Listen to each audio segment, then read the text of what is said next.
You are listening to the IAMKP podcast.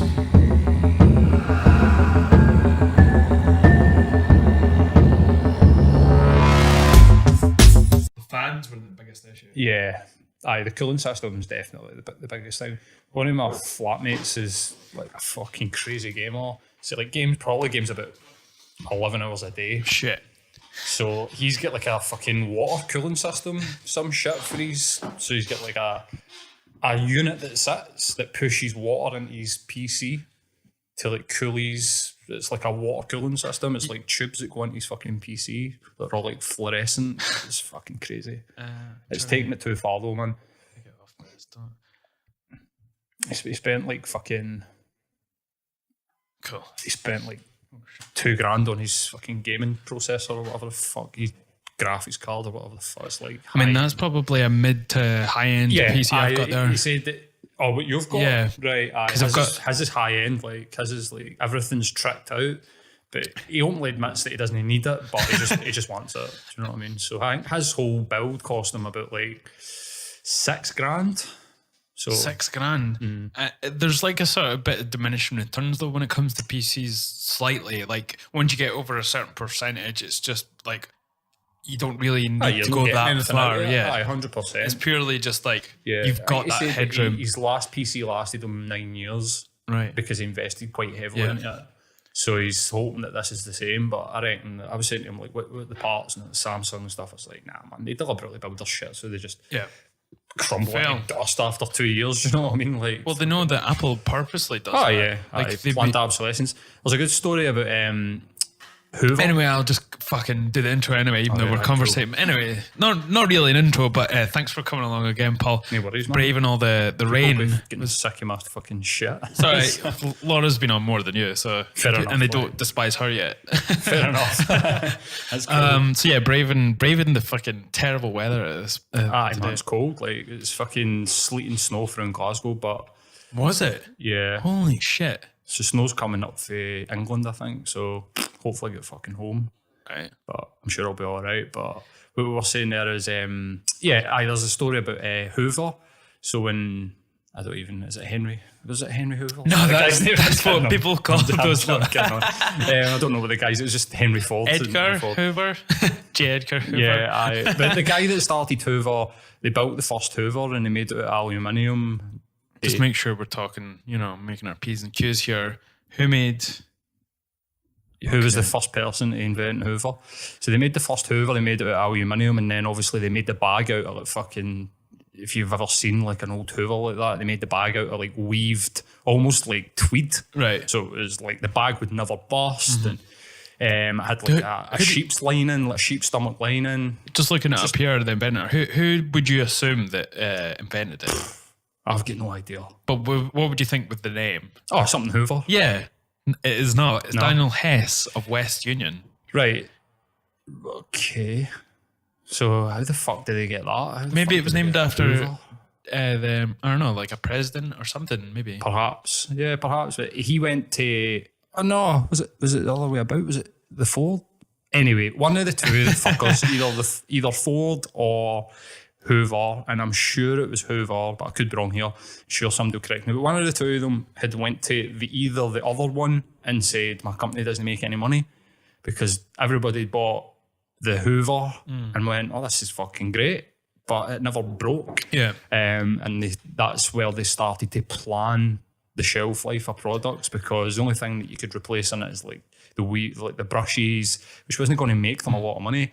So if you get a car that's going to that's built and will last like 50 years, that's pointless for Volvo or who makes cars that are durable, Skoda. It makes pointless for them, because then they can't then sell you the bits to fix the bits that break. So they started to plan how long it would take for shit to fail. Like a literal shelf life, that's how long this is going to last. See it with Apple as well, man. I mean, every year, it's no coincidence that every year the fucking new iPhone comes out, and if you've got anything that's younger than 2 or 3 generations ago, the software update comes through in the fuck up bricks. Do you know what I mean? So, my girlfriend, she's got like, is it iPhone 6? It was brand new when she bought it, but it's like, it's an old model. And yeah, she's like says it's fine, but I was like explaining to her that they build in that the software updates are that end up failing on the older models. Yeah. So they force you to upgrade your phone. Yeah. It's just, it's like some people think it's evil, like, and other people think it's just a product of capitalism. They're going to capitalize and force you to spend your money. I think it's probably a wee bit of both. I think that they optimize the latest software for the latest chips, which why would you not do that? But then on the flip side, they know what they're doing. Yeah. You know what I mean? Like, they're not stupid. Like, they know how to make some fucking money. So if they make an iPhone, if you can imagine the iPhone 3GS, I mean, since then, what's really came about in the world of phones, megapixel cameras has went up. Who notices that fucking shit? Yeah. As we say, as we record a podcast on a mobile phone. But nothing really that mind-blowing has come out since I mean, what has that. happened in the last, how many years? Like, what really has blown your tits off in terms of phone? all. Nothing. There's nothing. But yet we get a new phone every single year. And they're competing with each other as well. Like, oh, we have to bring this out. I guess maybe just the space that you can store stuff on, maybe. There was a 1 terabyte. There's a new phone that's coming out that has a terabyte. So the S10 Plus, I think, it's got a terabyte. A terabyte of hard drive, which is fucking crazy, but it's very specific. I mean, it's the highest end phone that you can get, and I mean, I've got a 256 gig. I might even have a 512 gig iPhone, and I've run out of space. Right. But I record my podcast on there, so it's slightly different. Every week I've got a 2-hour 4K video. Do you really need it if you're a normal person? I doubt it. But if you're using it for business and it's literally like your life in the palm of your hand, then you're going to what? I would want a fucking terabyte. I'd be like queuing up for the terabyte iPhone. Like, I'd get rid of this if I could. You know, the laptop. Like I only use it for sitting and talking on the podcast. But I would just feel rude being on my phone scanning on the podcast. I'd rather have my laptop here. But I use my phone for everything. Yes, me too, man. I mean, I don't really know what I need my MacBook for, other than, like you're saying, stuff that like podcasting. And other than that, I mean, you just close it over and sit on your phone. You don't need anything else. I mean, the one thing that I was thinking there, what's blowing my mind, the Note 9 had the cradle that you could plug into your TV through the HDMI, and you could get the wireless keyboard and use it as like a PC. That's definitely with the way that things are going to go, man. I mean, either that or the phone will project its fucking home screen onto something. You can just sit and type away. That'll be the next thing that blows people's mind, I think. One of my friends, Bobby Simpson, who works in Glasgow, actually, the guitar, amazing shredder. Just he's from Dundee. Right. I'll probably know him. I mean, I'm in there fairly regularly. He was in a sort of a band back in the day called The Written Apology and all that. It's like sort of... an amazing Dundee band. He was coming up with an idea before I'd even seen this anywhere else, and it was like connecting a mini projector to your phone, so then you could watch your movies on the wall from your phone. And they were all like, "This is just a bullshit idea. Like, why would no one would even like pay for that?" And then I think it was like a year later, we saw someone trying to sell this, like connect little mini projectors to the phone. But if you think about it, and if you can think of something, someone's made it. Oh yeah, fucking right, man. I mean, I was sitting talking to somebody about this is maybe about 6-7 years ago. It was like, you should have an app on your phone that helps you meditate. And then it was like 3 months later, Headspace came out, and it's just like, oh well, there goes that fucking idea. Is it what's it called? Headspace. Headspace. And there's a plethora of them now. I mean, Sam Harris is Waking Up, which if you've not into meditation, is a fantastic starter meditation. Is that a good one? Oh yeah, I mean, he explains it in terms of like actual practical terms. Like I think sometimes Headspace can be a bit sort of assumptive that you know what he's saying when he says body scan, whereas like Sam Harris knows that he's dealing with a bunch of fucking idiots. So he goes into it in real detail. This is what you should be looking for, rather than just leaving it up to you to sort of figure it out in your fucking with your eyes shut, breathing. It's a tough one, like knowing where to start as well. Like I've always wanted to do meditation, but there's so many different flavors out there of it. It's hard to know which one's the sort of. I mean, I'm always looking for the thing that's like the shortcut to something. Not in terms of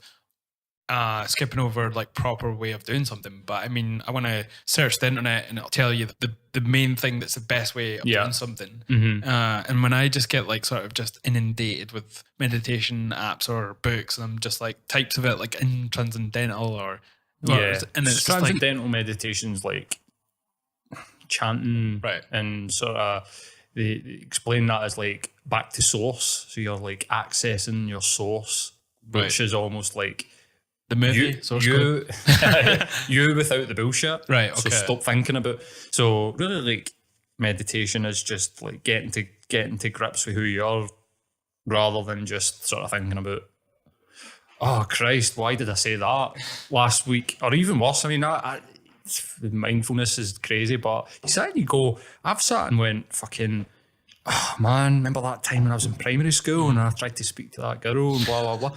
This is the type of fucking bullshit that goes on like in your subconscious. But for somebody like yourself, I mean, I've went through many different types of meditation and in the hope to discover the best type of meditation. And the sort of advice that I've always got is that it's kind of unique to yourself and you should go through that journey. But if somebody was to come and say to me, I want to get started, where do I start?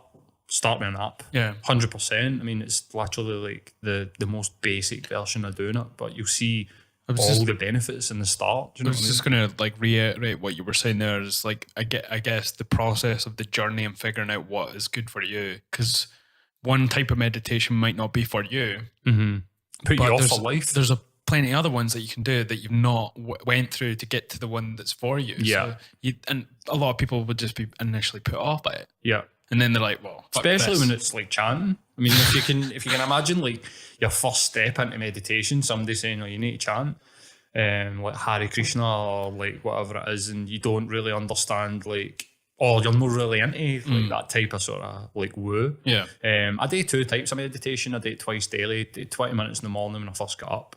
And that's a transcendental one that I do. And I've created my own mantra and I chant for 20 minutes. Is that the basis of it? Is that you have, is it a personal mantra? Well, you can go and Google it and look at what the mantras mean. Okay. Certain words mean certain things. So if you believe in it, if you say, the one that I say is Karim Ayum and that is very specific to something that I'm trying to work on. Okay. Sounds like cream I am. Yeah, well, they should all end with like an Right, yeah, okay. because it's a vibration that goes through your body. I do that for 20 minutes. Yeah, so creating your own mantra. Yeah, does it matter what? Does it matter what you're saying? No, you can literally, you could sit and you could focus on I'm okay, I'm okay, I'm okay, I'm okay, or I feel good, or like I'm strong, because whatever you tell yourself tends to become like your reality. Right. I think if you're sitting saying I'm okay, you don't say it. It sounds like you're trying to convince yourself of something. But that's what you're trying to do. I mean, that is literally what you're doing. You're convincing yourself that you're all right. If you sit and talk to yourself internally and tell yourself that you're not all right all the time, or that this is shit, then you're going to feel like shit. But if you start by sort of talking to yourself in that way, like I'm all right, you'll be all right. You start to believe it. So anyway, 20 minutes in the morning where I chant. I don't chant out loud. I do it internally because my girlfriend's generally sleeping next to me at 7 in the morning. I do it for 20 minutes. So I just sit up and she's meditating with her eyes closed. Yeah, the type of meditation that you're supposed to do. And then in the evening I do 10 minutes of like guided mindfulness just on the app. And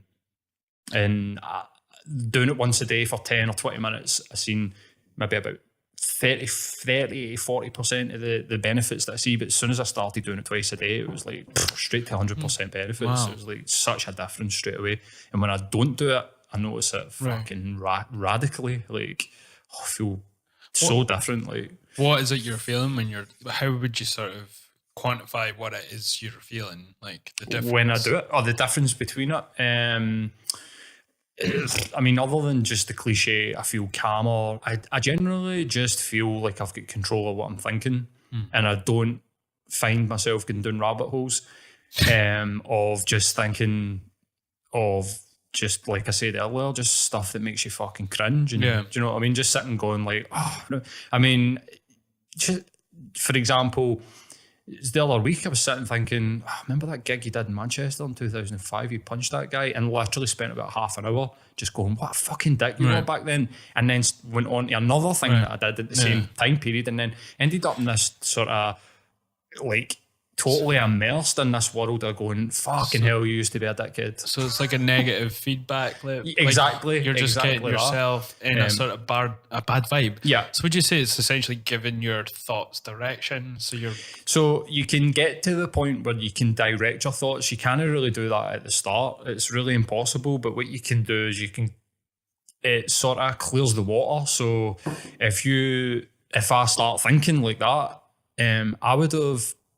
So that it took me about half an hour, and I was like, why am I thinking about that? And then sort of went back and then went, what time's it? Fuck, I've been sitting for half an hour, and then just went, right, forget that. Let's move on to something else, and just moved on. Meditation and mindfulness is about getting that time shorter to the point where you can do it in the moment. You can literally go, remember that time back, and then just go, nope, no, why, like, so you question yourself to the point you go, why am I thinking about that? What's triggered it? Right, let's just move on. So it's like being self-aware and realising that you're starting to go down a thought path and then just stopping it on its tracks. Yeah. So previous to mindfulness practices, I would live like that. I would just live in there. Yeah. Just live in that sort of the story that's going on inside my head, just talking to myself and going like, this needs to be better, that needs to be better, you're no good at this, you're no good at that. And I was raised in this sort of way where very sort of, I don't know how you would describe it, but I was always told that whatever I did wasn't good enough. Right. So it was always about negative. Like, be better. Yeah. So which is a kind of a good message to, if you want to give to somebody that isn't actually very good at anything, but I grew up in a sort of space where, I mean, I can remember, for example, I didn't expect the podcast to go down there. I can remember an example where I learned how to play Live Forever, from start to finish, guitar solo, the full lot. So it was about 14 or 15. That's and really I was like, fucking can't wait to go home and show my dad. Right. Can't wait to go home and show my dad. Got home, so I was at my mate's, and he had taught me it, so he was a wee bit older, and he taught me how to play it. I was like, fucking yes, man, can't wait. Went home, like, Dad, wait to hear this. Played him that, and he went, who's that? And I was like, Oasis, and he went, they're fucking shit. So then I went back to my room and was like, fuck. I mean, he was right, but no, well, I'm joking. But I went back to my room and was like, fuck. Yeah. Do you know what I mean? Yeah. And then it was like, I think it was maybe a day later, he was like, you did okay. Do you know what I mean? I think he realised I've kind of like upset him or something like that. So he came back to me and he's sort of positive spin. And like, by the way, like I've said this on a couple of podcasts because I shit my dad quite a lot. I loved my dad, do you know what I mean? Like, I'm not shitting on him, I just know what went on. Exactly. He's come back to me, was like, you did okay, but there was a couple of bits that weren't quite. And I was like, right, okay. So after I got over the fact that he told me that what I'd played was shit, because that wasn't what he'd said. He said Oasis was shit, but I took it that I'd played it shit. His positive reinforcement to me was that it was all right, but there was a couple of bits you could have done better. So come back to me when it's like perfect. So my thing that I get caught up in, and when I'm thinking before, like mindfulness, before meditation, was just always, I need to be better. Yeah. I need to be better. I need to be way better. Not even just like marginal gains. It was like, I'm either absolutely fucking atrocious or completely fucking perfect at what I'm doing. So no matter what I did, it had to be perfect. And like, you'll know yourself playing in bands. I mean, perfection's impossible, especially when you're on a tour, you're tired. Like, imagine like striving for perfection or being in a band with somebody as well, because it would get projected onto other people. Right. So people would be coming off stage and going like, fucking yes. And I would be like, mate, you missed a beat.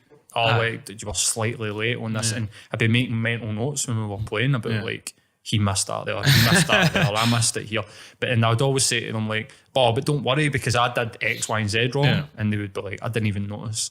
And do you know what it detracts from as well? It detracts from being in the moment as well. Like if you're thinking about what other people are doing and yourself as well, just you're thinking about hitting that note or whatever, it takes away from actually just being part of the music and function as a guitarist, as part of a band, as opposed to just like a fucking looking robot. at yourself, and just Like a fucking robot, like being robotic and try to make it. I mean, there's a difference between going, I'm going to make this as good as it can be by practicing. Yeah.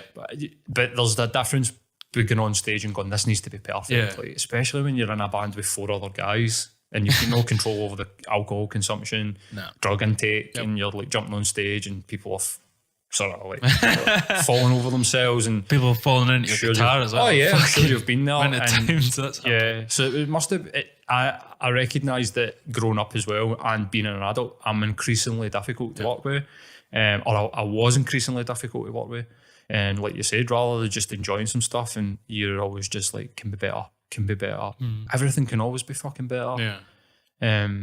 So, anyway, I think that meditation. But the biggest part of that is that feedback loop, the negative feedback loop that someone can get into, and that can sort of lead to getting down on yourself. And it's just being self-aware and realizing that it's not.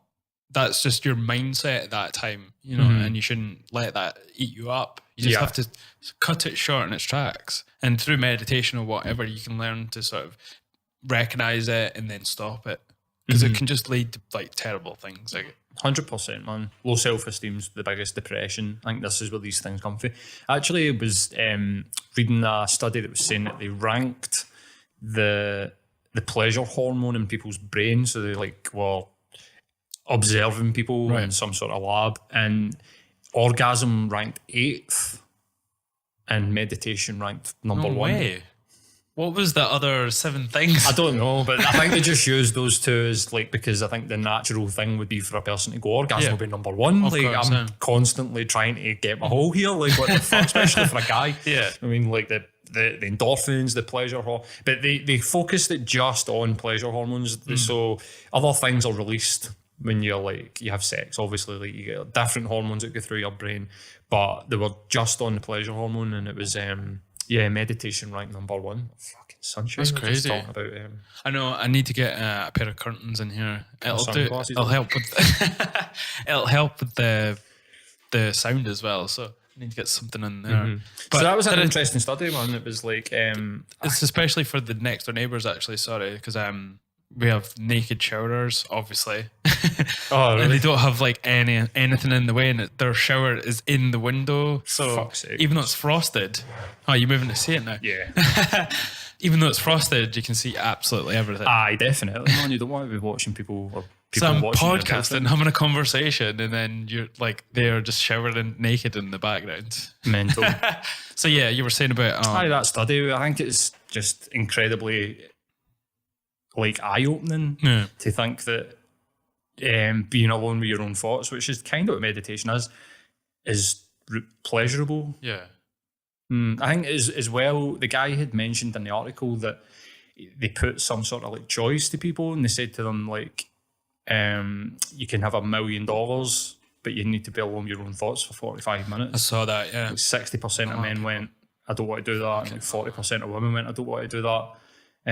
But then they posed the question, remove your phone, and every one of them went, I'll sit alone with my own thoughts. Your phone's worth more than $1 million or whatever fucking number that they had put in front of people. Your mental health over a phone. It's crazy, man. Have you heard of this? Is it Andy's Man Club? Yeah. I've been seeing things popping up around Scotland all over, because I'm travelling up and down sort of the M9 and the A9. And I can see these people just putting stickers everywhere. And Andy's Man Club, is it something to do with I've done a couple of podcasts I did one with Gary Faulds. Don't know if you've met or heard of Gary before. He'd be great to get in. Right, okay. He's a comedian, and what's really impressive is that he's doing it himself, and he's sold out the exhibition centre in Glasgow, which is fucking huge. As a comedian, he's just selling his own things. He's done it the last 2 years. That's at hard Christmas to time. do. Yeah, a couple of thousand tickets, man. Shit. The guy's hilarious. Is he? Oh, he's fucking Is he hilarious. a Ouija? Yeah. Okay. He's don't hold that against him. he's hilarious, but he started his own anxiety group, right? And it's very similar to the Andy Man Club thing, where it's just a bunch of guys that get together and do what guys aren't supposed to do, which is talk to each other about how they're feeling and what's going on. I mean, I think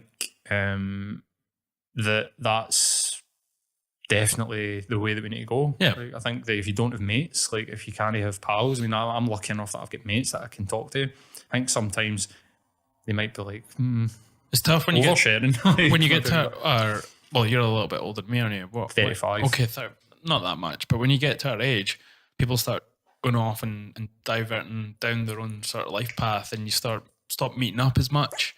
I know certainly it's happened for my group of friends. Like, we're all over the country, and some of us are in different places in the world. So your friends group is gone, and the foundation of it's sort of just changed just by life. And that's one of the most harmful things to like men in their 30s, is just not being able to talk to their friends. Yeah, I mean, we used to have the pub. Yeah, I mean, technically, Andy's Man Club or anxiety groups were just go to the pub, going to football. Like, I think that there's a lot of situations, and I'm sure that you might get some feminists that might jump on and be like, fuck you, but we've eroded a lot of these safe spaces, and doing air quotes, and if you're an audio, that men used to have.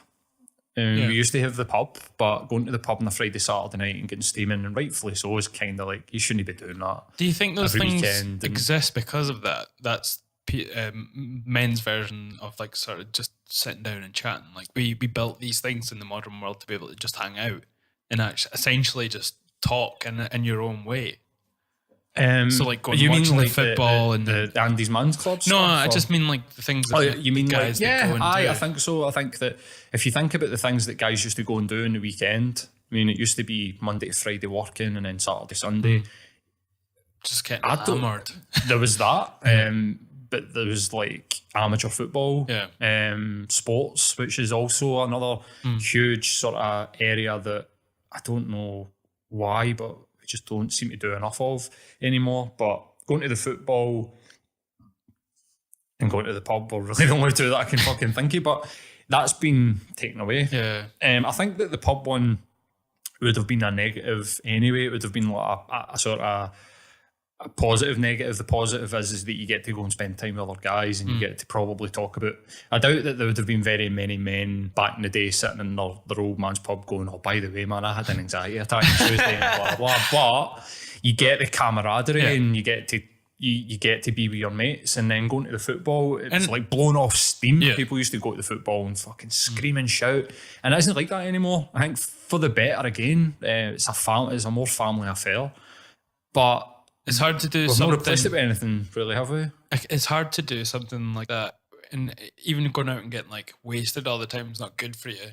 So it's under conditions that sort of negative. Ultimately, even if you're going there and sort of letting off steam and talking to your pals, but ultimately it's overshadowed by you getting pissed. Yeah. And then your mental health will be affected by the fact that you're consuming alcohol constantly and every weekend. So I think groups like this is obviously a good thing, because it takes it out of those sort of conditions and makes it something that's sort of just... Yeah. I mean, I go to clubs. Like, my thing is, I've not went to an Andy's Man Club, and Gary invited me to go along. I mean, I've got a certificate and an accreditation in counselling, and he was like, I'd love to have somebody there, and I've been a bit reluctant. I don't even know why, but I go and do martial arts, and I get to talk to guys when I do that. Yeah.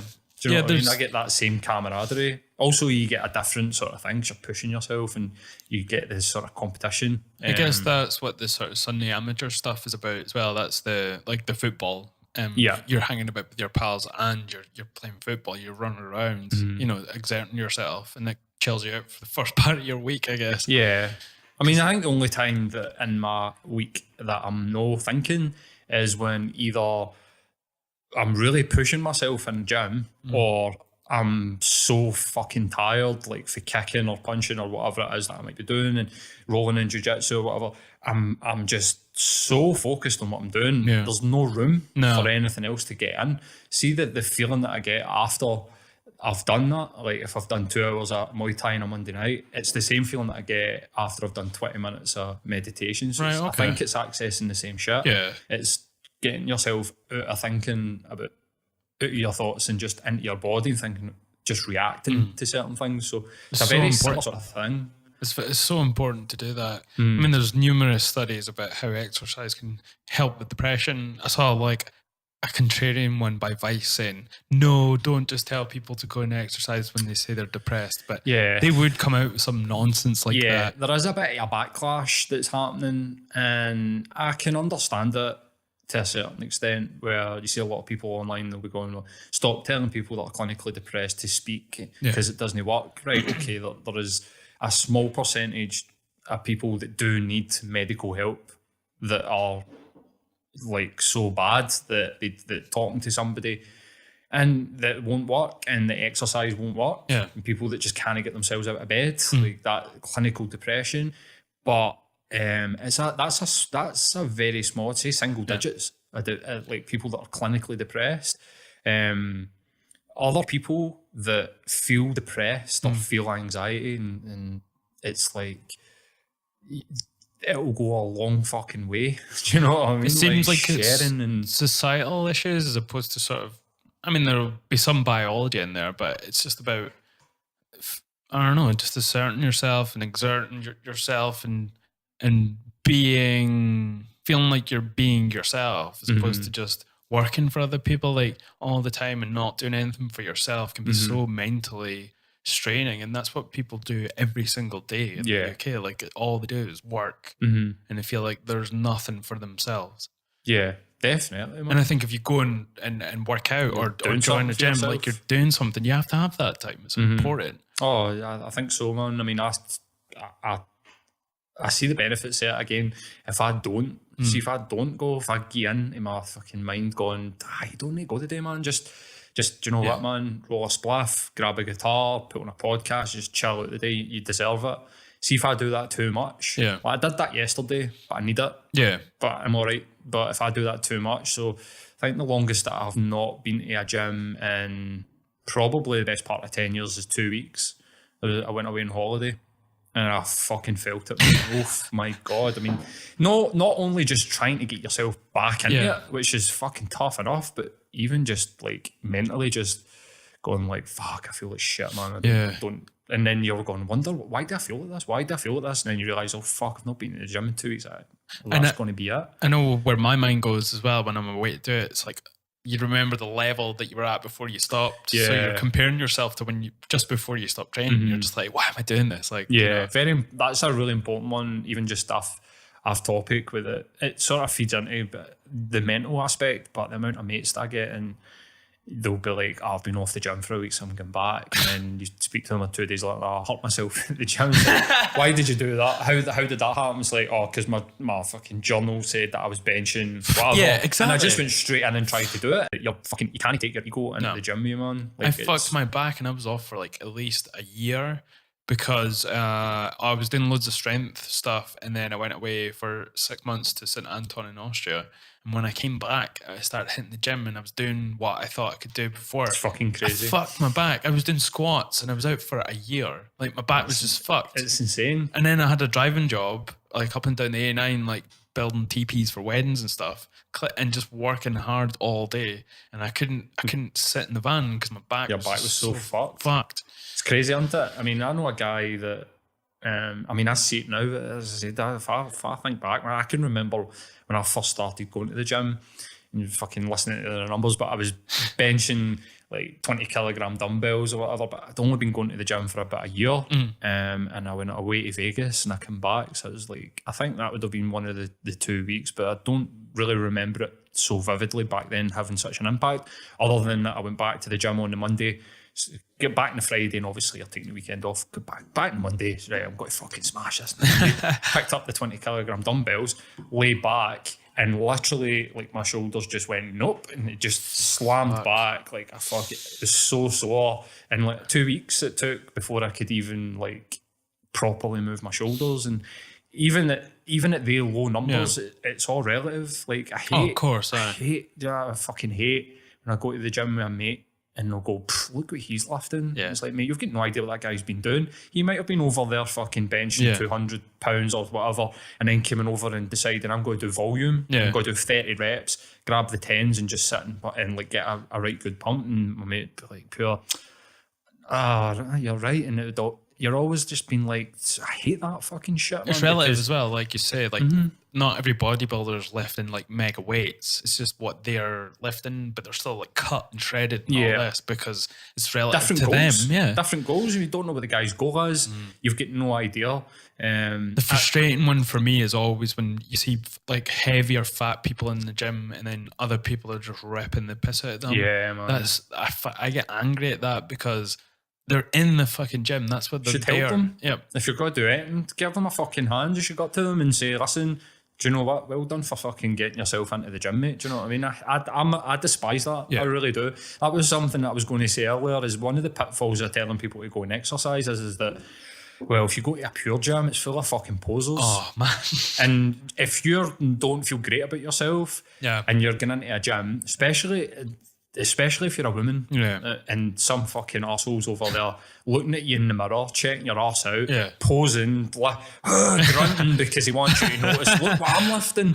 It's not really a type of environment that you want to send somebody struggling. But exercise, man, go to the park, do a brisk walk. If you're doing fuck all, go and walk for half an hour, you make yourself feel better. Do you know what I mean? It doesn't necessarily mean you need to go to the gym and start growing your ass by fucking deadlifting and, you know, 0 to 100, man. That's one of...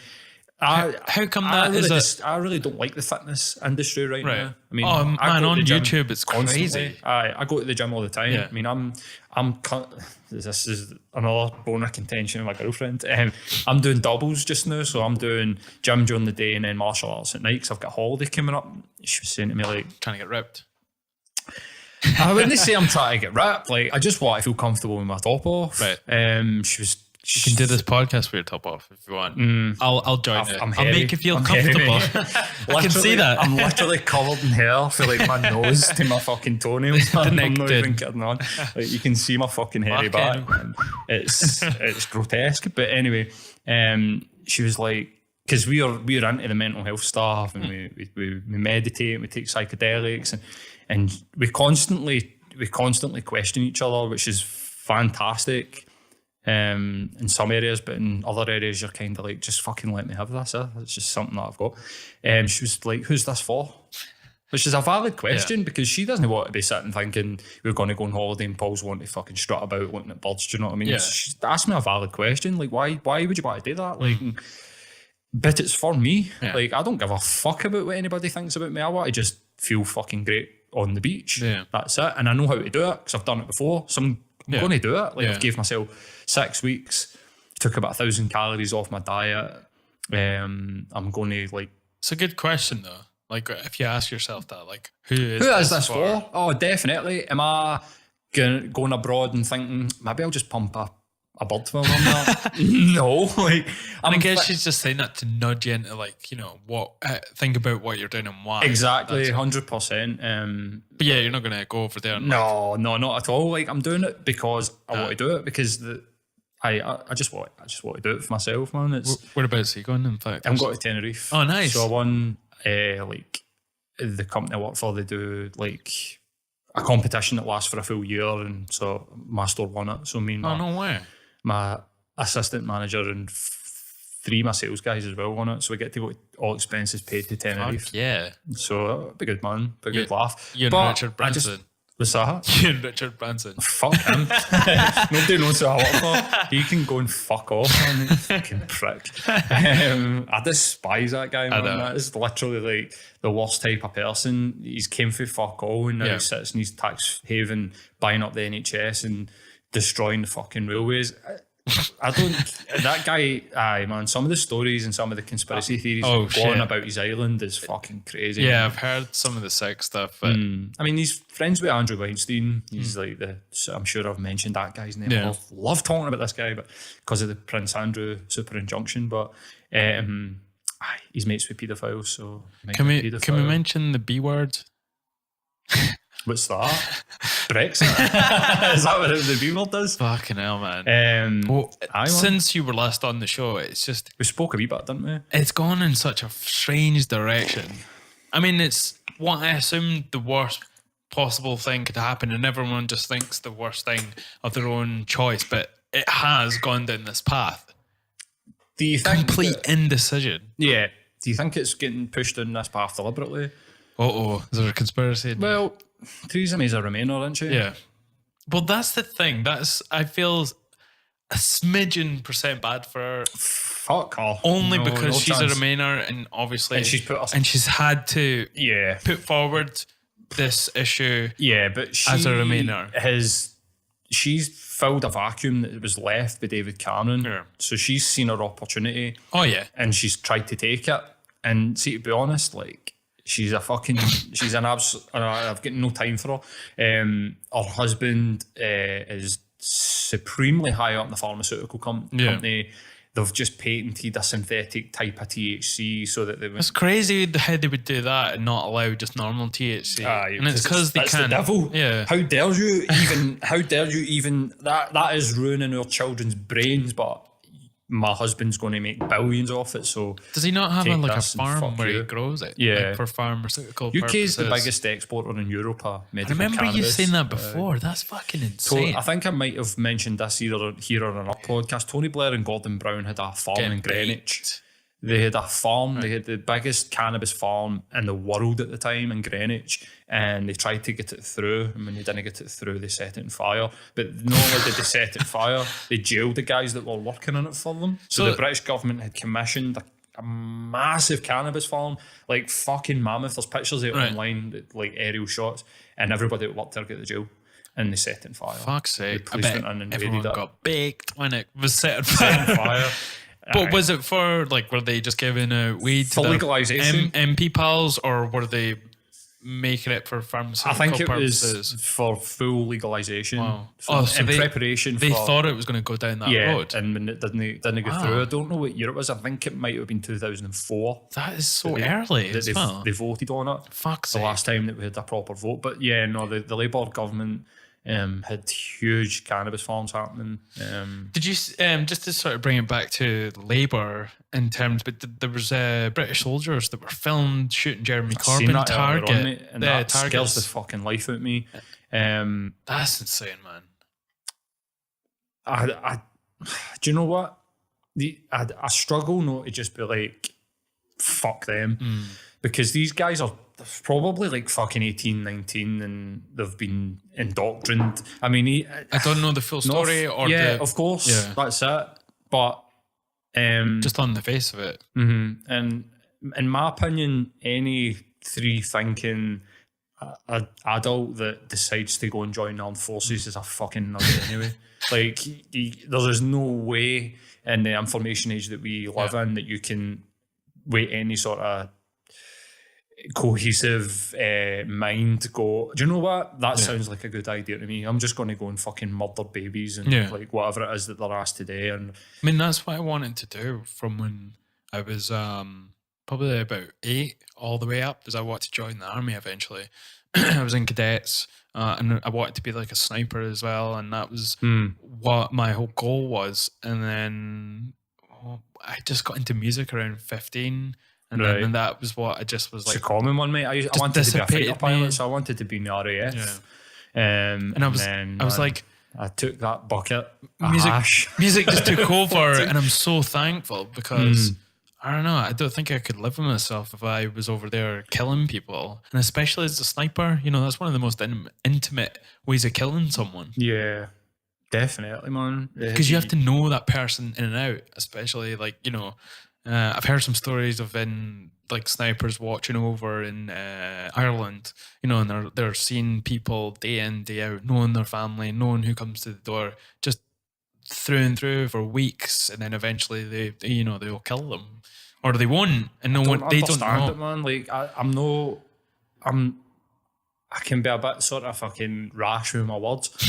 I would never dislike somebody that I ever met that said I'm in the armed forces. Like, no, absolutely not. Like, anybody that, I mean, I know a guy that I went to school with and he just wasn't academic, and you can sort of see why he's went, do you know what, fuck it.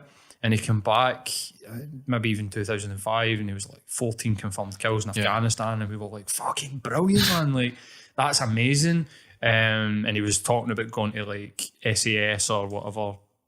SAS school. Whatever officer school, Sandhurst, and getting himself like up the ranks because they had seen potential in him.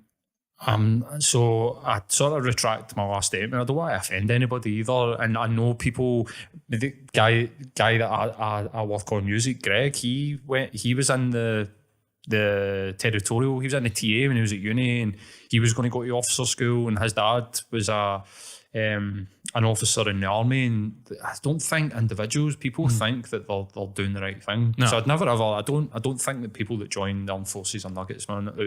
But at the same time, like, how could you like look at what's going on and think, this is just? Yeah. Like, what's happened in the Middle East are the last, I mean, what year are we at? 2019? You're talking about like 16 years, 2003. For the last 16 years, the longest war that we've ever been in. It's lasted longer People than the probably Second don't World even War. know that we're still, in a war. Because, like, when do you ever hear about it? I mean, faintly, you just hear about all these obscure Middle Eastern countries in the back of your mind. And the people that were sort of younger at that time won't really remember it either. They're just like, it's not something that's part of their something memory now. normal as well. I've got... I mean, how could you look at what's been happening over there and look at Syria? And I think the big one for me is Libya. And think that we're doing good, that we're peacekeepers, that somehow that... But that's how you go into any country, we're though. defending our way of life. These people are out to destroy our way of life. So fucking what? Like, what is our way of life produced other than a fucking iPhone? Like, at the end of the day, man, I think that there needs to be... Podcast, you motherfucker. Yeah. The platform which we work in. But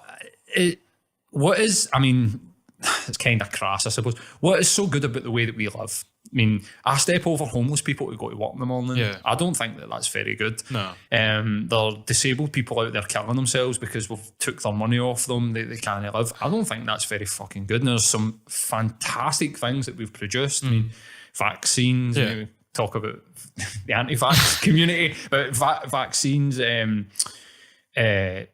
edible cannabis production Stuff that was around for years. Yeah, but I mean, technology has helped us, and I think it's helped us in more ways than it's harmed us.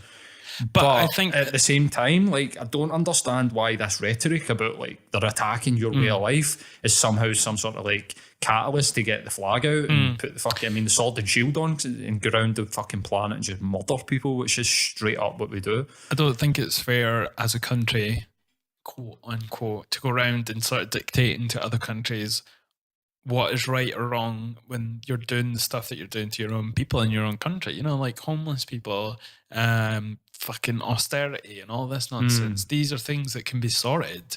In the blink of a fucking eye and the click of a finger. I mean, we just have to change our system. The DUP, yeah, the DUP. That just demonstrated everything that's wrong with politics and our society. Is that we were told for how many years by George Osborne and David Cameron that there was no magic money tree, that the NHS was getting stripped back because of the last Labour government they'd left a letter saying there's no money left, which was all fucking bullshit. But we ate it up like fucking idiots. But then a political entity that comes along to prop up a failing political party, and then out of nowhere, a billion a year. So it's been 2, and it'll be 4 at the end of the Parliament. Comes out of nowhere that they can just the billions that they spend on renewing Trident are pointless fucking nuclear deterrent. That's based in Scotland. Deterrent that deters fuck all, because the current threats that we see, suicide bombing and the far right, like mass shootings in America. Why do we need a nuclear weapon? Are we going to nuke the far right? Are we going to? It's just, I don't understand it, man. This is, I think that this has a lot to do with my mental health issues. I'll be honest. Yeah. I'll be completely honest. Is my complete and utter detachment for what other people see and do, thinking, where is your fucking head, man? Like, I can't understand you, so how can you understand me? But anyway, Brexit naturally leads us to like colonialism. Does it? So in a strange way. Did you see that they were trying to like build Jeremy Corbyn? That's how we got there. They were trying to build like a royal yacht, and Boris Johnson was saying this will unite the country. God. How much was it? Do you know? What year is it? What fucking year is it that they think that building a fucking royal yacht will unite the country? I'll tell you what, man, we're in severe danger, and you can see it happening in France, and they're ignoring it. and they're ignoring it at their own fucking peril. Are you meaning with the yellow jacket? Yeah, I mean the yellow jackets in this country are fucking pathetic, but the student There's yellow jackets in this country? yeah, they're standing screaming "Go home to Swedish tourists" in Westminster, they're fucking nuggets. But they're aligning themselves with the same yellow jackets that exist in France, Right. Um, And what is, like, for people that don't really understand it, what is the what if you were a yellow jacket, what would you say that it is you want? They want to get rid of this neoliberal fascism that we live in, Right. where you can't even fucking think about doing something that's outside the social norms, or you're some kind of fucking pariah. Right. Macron is a fine example. I mean, he came out yesterday and said that France will never turn its back on Ireland. Fuck off. It's like, this guy knows nothing or Yeah. cares nothing for Ireland. Yeah. Absolutely nothing. Like, the people of Ireland don't mean fuck all to this guy. Like, shit in his shoe. He's using it as a political, like, battering ram to get people on board to his agenda. He's like Clinton in America. It's like, it's the same Or to make him more appealing to, like, more people by saying things like of that course. as well. So the yellow jacket movement in America is the same as MAGA in America. It's the same as Brexit here. They whether or not they sit on the left or the right doesn't even matter to me anymore. It's the same thing. It's a rebellion against neoliberal capitalism, which is almost turned into a sort of neoliberal fascism. Right. Yeah, in a sense. I mean, both sides of the same 100%. coin. I mean, if you don't believe that you live in a fascist state in Scotland, go and look at the Offensive Behaviours Act that went through, the Offensive Behaviours at Football Act that went through. I knew you would have a bee in your bonnet about this. Well, I mean, we can talk about it. As a non-football fan, I think it's interesting. I think it would be more interesting for somebody to hear the opinions of somebody that goes to a game of football. So what would be your response to the chief of police saying that they've seen a rise in sort of incidences? There's more people arrested at Transmit every year. Right. Why are we not having an Offensive Behaviours at Festivals Act? Okay. Because people don't like the type of offensive behaviour that happens at the Celtic Rangers games. It leaves a bad taste in their mouth. Because it is religious, though, based. Well, somewhat. Yeah. You know, it's done in the name. Here's done in the name of religion. You know. Yeah. Here's the argument that I would make. If somebody had went to the Commonwealth Games and sang the Irish national anthem at Celtic Park during the opening ceremony, they would have been applauded. Yeah. If I go to a Celtic game and sing the Irish national anthem, I'm a criminal. Right. So it doesn't make sense. Like, there needs to be something done. I mean, you could ban the Orange Walk for a start. That'd make a good fucking start. If you want to put an end to sectarianism in Scotland, how about you take your Catholic hating march that happens once a year but every week in Glasgow and tell them to get to fuck with it? Do you know what I mean? Like, so I don't even know if I agree with that fully, but I hope their heart was in the right place. But they come up with this idea that singing songs creates hatred. Right. And it does not. I mean, but what if they're about songs about hatred, though? I'm not a Republican. Well, stop singing The Flower of Scotland. Yeah, I know, but I'm not a Republican. I don't think that my great-granddad being Irish in any way, shape or form shapes my identity as a person. I don't sing Irish rebel songs. I don't agree with them. If I go to the Celtic, I'm an ex-Celtic season ticket holder, and if I go to Celtic games and people sing the Soldier Song, the Roll of Honour, or whatever it might be, I don't join in, because I think that, I mean, but do you not think it's what are you singing for, really? Like the freedom the freedom. But it's agitating to opposing forces at a football game, though. It's not just someone in their own country singing a national song, though, is it? It's people at a football ground with two pretty much teams that are going to go battle. So you're messing with people's freedom of speech then, because you're taking it out, you're taking it into context and saying you can do it here, but you can't do it here, because it's upsetting the other side. Now, But they're equally upsetting each other, though. Yeah, but they're not, because somebody calling me a Fenian bastard doesn't offend me. Right. I don't care. Okay. If I'm at a game of football and I hear the sash getting sung by Rangers fans, I don't care.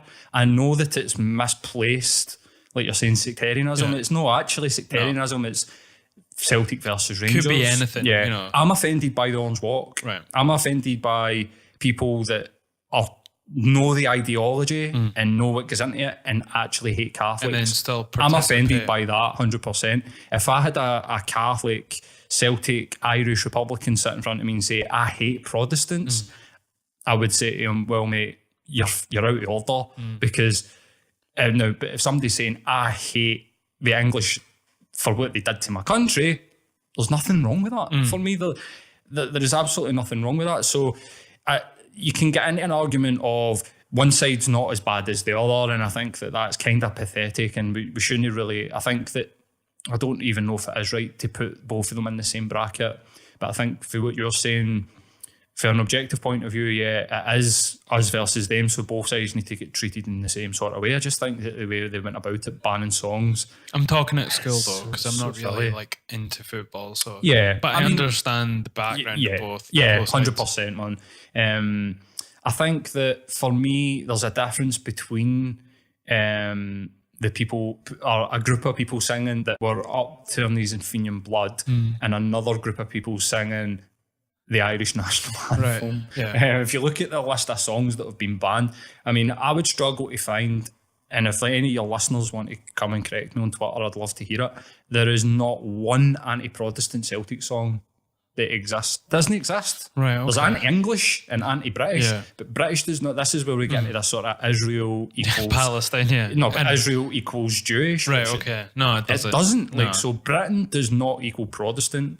I've got mates that are Protestants. I don't give a shit what your religion. I'm not a religious person. Is it xenophobic to assume that as well?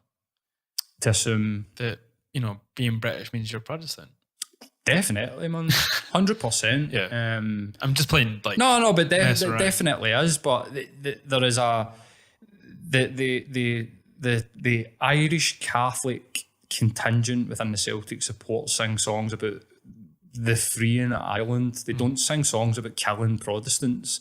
They might sing songs about killing British soldiers. There's a couple of songs that, and they're glorifying people that have murdered people So during war. But that is a fine example of how we live in a fascist state, because that, I mean, there are people out there that have ended up with criminal records, lost their jobs, and went to jail for singing songs at a football match. Yeah. Get a fucking grip yourself. And see, if you look at the rhetoric that the nationalists, the Scottish nationalists, of which I'm one of them, do online around this, they're brainwashed. They're fucking brainwashed by this, man. It's literally like, he's a scum. It's an attack on working class people. Okay. That's what it is. Like, Salmond got a bee in his bonnet as a Hearts fan. And this is my belief. As a guy that grew up in Edinburgh, that is East Coast, Okay. it's a bee in his bonnet about, because this is seen as a West Coast issue, and it's definitely not. It's a smaller fan base, but there is just as much sectarianism that goes on between Hibs and Hearts fans as what there does between Celtic and Rangers fans, but they don't get targeted in the same way. I mean, So would you say the sort of Celtic and ranting Rangers on side of about it this, man, but- is like not on even footing because Celtic's essentially punching up, if you think in historical sort of context? I don't think that's even relevant. Right. I think the if you're going to start banning what people sing, I don't think it's advisable to go, we'll make these songs as bad as these songs, even though these songs are promoting violence against Catholics and these songs are not. They're singing about... I had an argument on Twitter with a guy where I said to him, if you genuinely believe that the Soldier song is an offensive song and shouldn't be sung in public, stop singing The Flower of Scotland, totally, because it's the exact same thing. And if you want to talk about hatred English, go to the Six Nations plan. Like, I mean, for any Scottish nationalist to dictate to somebody like me that is a Celtic fan about my hatred at England is so fucking hilarious that it's not even, it doesn't even compute with me. But how do you get control? around this sort of thing? You Because educate all these songs were created You educate when people. it was in like a time back in history where there was this hatred between these teams and peoples almost. So The songs don't necessarily, Do you write new ones? The Billy Boys, right, for instance, right, which is a Rangers song about killing Catholics. That's what it is. The historical, if people want to Google this, it was Celtic fans were on the platform at Bridgeton train station, and a guy jumped on and stabbed 3 of them and jumped back in like the 1900s or the early 1900s. And that's what the Billy Boys is about. It's about a gang, the Brigton Billy Boys, that literally targeted Catholics in the East End of Glasgow. Right. And the lyrics, I mean, if it offends anybody, and technically I'm breaking the law, but it's like, hello, hello, we are the Billy Boys. Hello, hello, you'll know us by our noise. We're up to these in Fenian blood, surrender or you'll die, right? Where in what world does that compare to an Irish folk song? Yeah. About somebody starving, like the Fields of Athenry, somebody starving during the potato famine. Why did they even get put in the same fucking bracket other than it's Celtic Rangers? So but would you even within their act, they're going down that sort of road where it's more about the football rivalry than it is about the songs. But if you put it in context, though, is it sort of the intent of why they're singing it, not the lyrics themselves? Like if you're singing something at another group of people, policeman. That's fascism. I'm just playing devil's advocate. No, but that is exactly the sort of mindset, and that is fascism because it doesn't really matter what somebody's intent is. If somebody's intent is to piss off somebody else by singing a song, you can't legislate against that. I mean, we need Count Dankula to talk about this actually, because he's the king of freedom of speech. Oh. Well, we can talk about him if you want. He takes it to the extreme, though. He has to, though, because he's dying on his sword, like on his shield with the whole. Have you seen his Twitter? Have you seen his Twitter picture? Sorry, like divert. No, because I think we're probably good to get finish what you were saying. Anyway. I think we're probably this is one of these things that I'm. Like that, this is a very good example of something where I'm more than happy to sit and talk to somebody. That I mean, I actually, when that was just about to come up there, I was thinking this is going to be a good opportunity for me to sound off what I think about this, because I know I'm not completely right. And for somebody that's not a football fan, not involved, it's probably a good idea for me, because I get caught in my bubble of Celtic fans and people just telling me you agree with me, therefore we're right. So it's good, and it's good for me to listen to my arguments.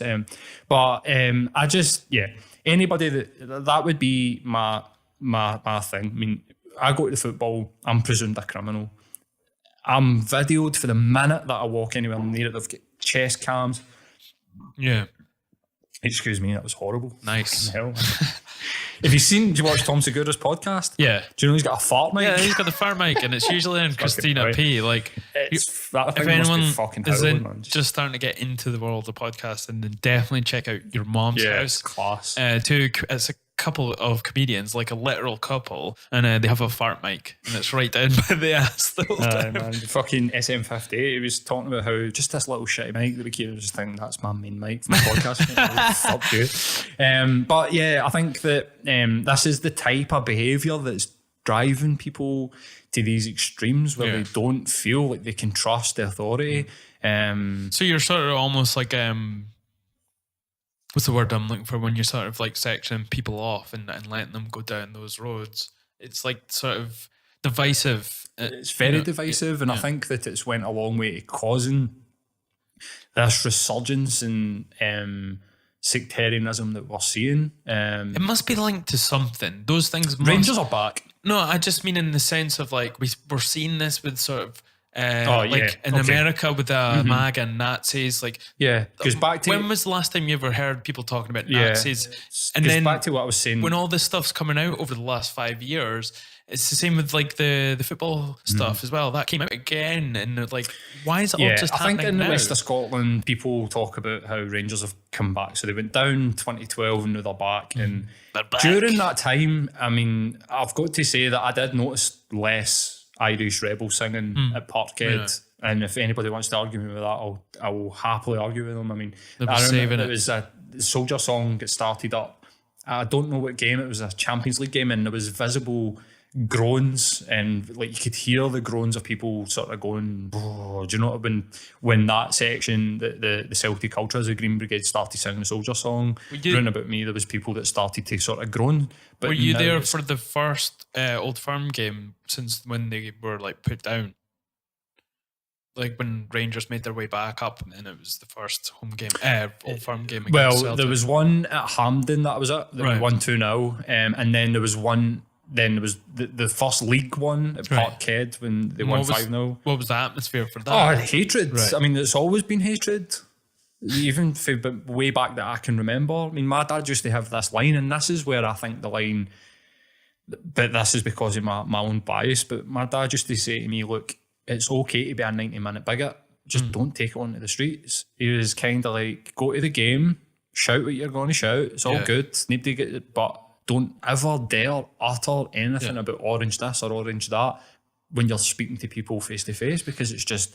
It's hard to say that though, because like if you're intelligent enough to then compartmentalize those things, then that's fair enough. But if you're just an average 9-volt human, you know, just going about their daily life, well, they're just going to continue and let that spill out. The majority of them are actual bigots. Yeah. Like, and their dads are bigots. Like, I'm sorry to break it to you, but if you stand and sing up to your knees in Fenian blood and believe that Catholics, for some reason, are abhorrent and that Catholic schools should be closed, which is another SNP like sort of line, is about we should end segregation and there should be no Catholic schools. If your dad is a New Orange Order, he's a bigot. Like, there's no getting away from it. In New Order? Dad, like, in New Order? Like, in New Orange Order. Oh, right. So if you're we're talking about, what's his face? The guy from New Order. What's his name? New Order? Yeah. No.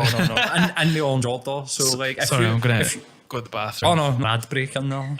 If you can. So, Andy's Man Club. Just to like give the other side, man, if you are a Catholic that thinks that all Protestants are abhorrent or that Protestant schools shouldn't exist, then you're a bigot. Like, there isn't really any getting away from it. This is partly like an argument that I would have with people is that I don't really think that either side is any better than the other. I know I've just spent probably about 20 minutes defending people's right to sing Irish rebel songs or Irish folk songs, whatever. Some of them I think are okay, and that, like, Fields of Athenry, the Soldier Song is the Irish national anthem, and some of them I think are less okay, like Go On Home British Soldiers. There's a song, the Celtic side, I'll just to give this sort of both sides, because I was talking about the Billy Boys. Come back over to this side, you might get out the sunlight. Sorry, there's a little bit of... Oh, yes. Okay. There's an Irish Republican rebel song, Go On Home British Soldiers, which is just basically talking about how if the British soldiers don't go home, they'll never defeat Ireland, because we'll fight to the end. And I less agree with people singing that. I don't see what the relevance is, other than celebrating your history, like in the Soldier Song. But if you genuinely believe that Catholics are bad, Protestants are bad, then you're a bigot. Yeah. Like, and there's no two ways about it. And you need to take a good long fucking hard look at yourself. Do you think just the same as?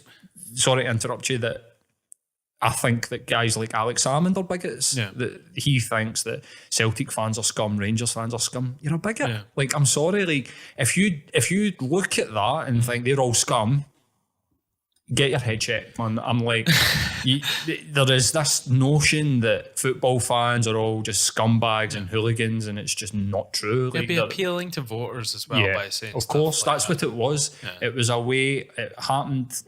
I think that the Act came in either just before or just after the independence vote, and there's no coincidence that they needed votes that they put this out there. And I think it was rushed out and it was slammed through. Want to be seem like they're doing something about something that's always been around, and that they don't understand. They don't understand it. Just you talking about the differences between the two teams singing.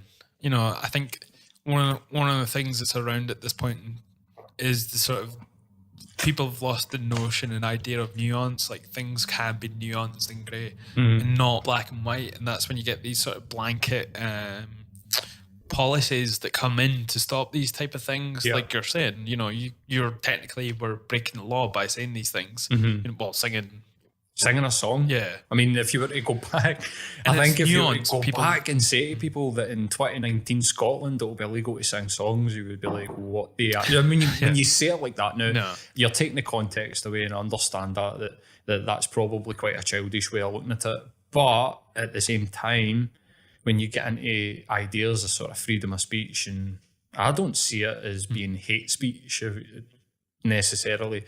But I think that the other thing that goes along with it to say is that these guys that are singing these songs don't get offended by the other side. Like, who's this act for? It's not for the people going to football. It's for the people looking in. Right. That's who it's for. It's for people that are looking in and going, they're scum.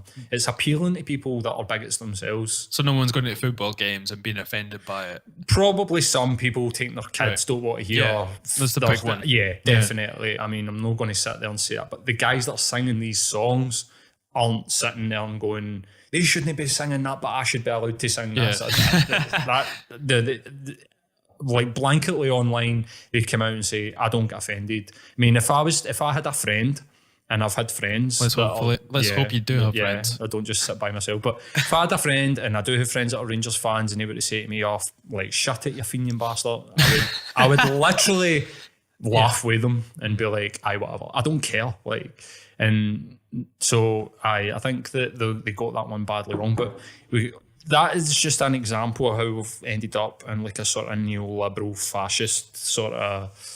It's something you're obviously passionate about as well, because it's something that affects you. The games that you go to. Like you were saying, where has this came from?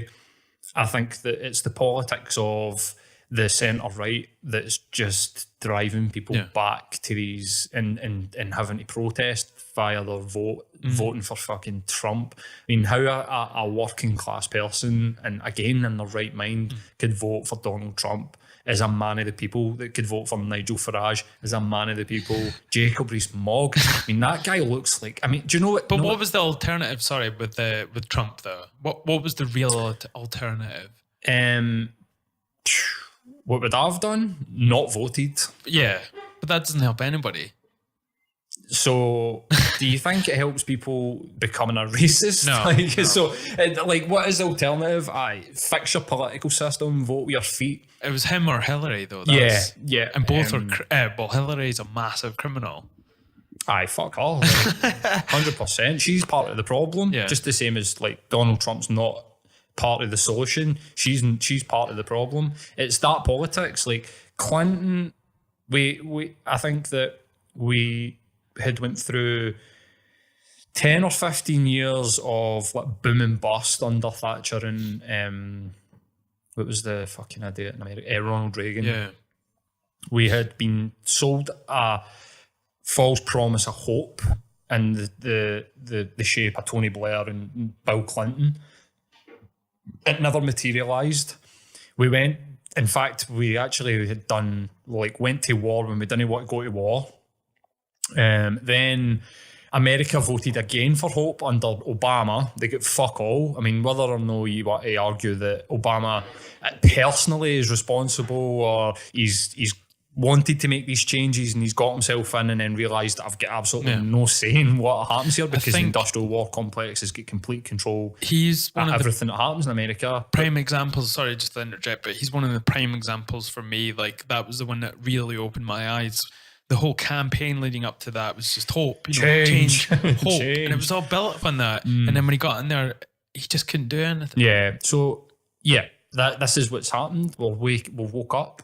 The information age has hit us like a fucking ton of bricks, and now there's a whole load of people that are sitting angry as fuck, hating anything that's establishment, and voting for things that actually don't help them in any way, shape or form. Because if you think that Jacob Rees-Mogg and Nigel Farage are somehow, or Boris Johnson are somehow bastions for the working class, then you're mentally ill.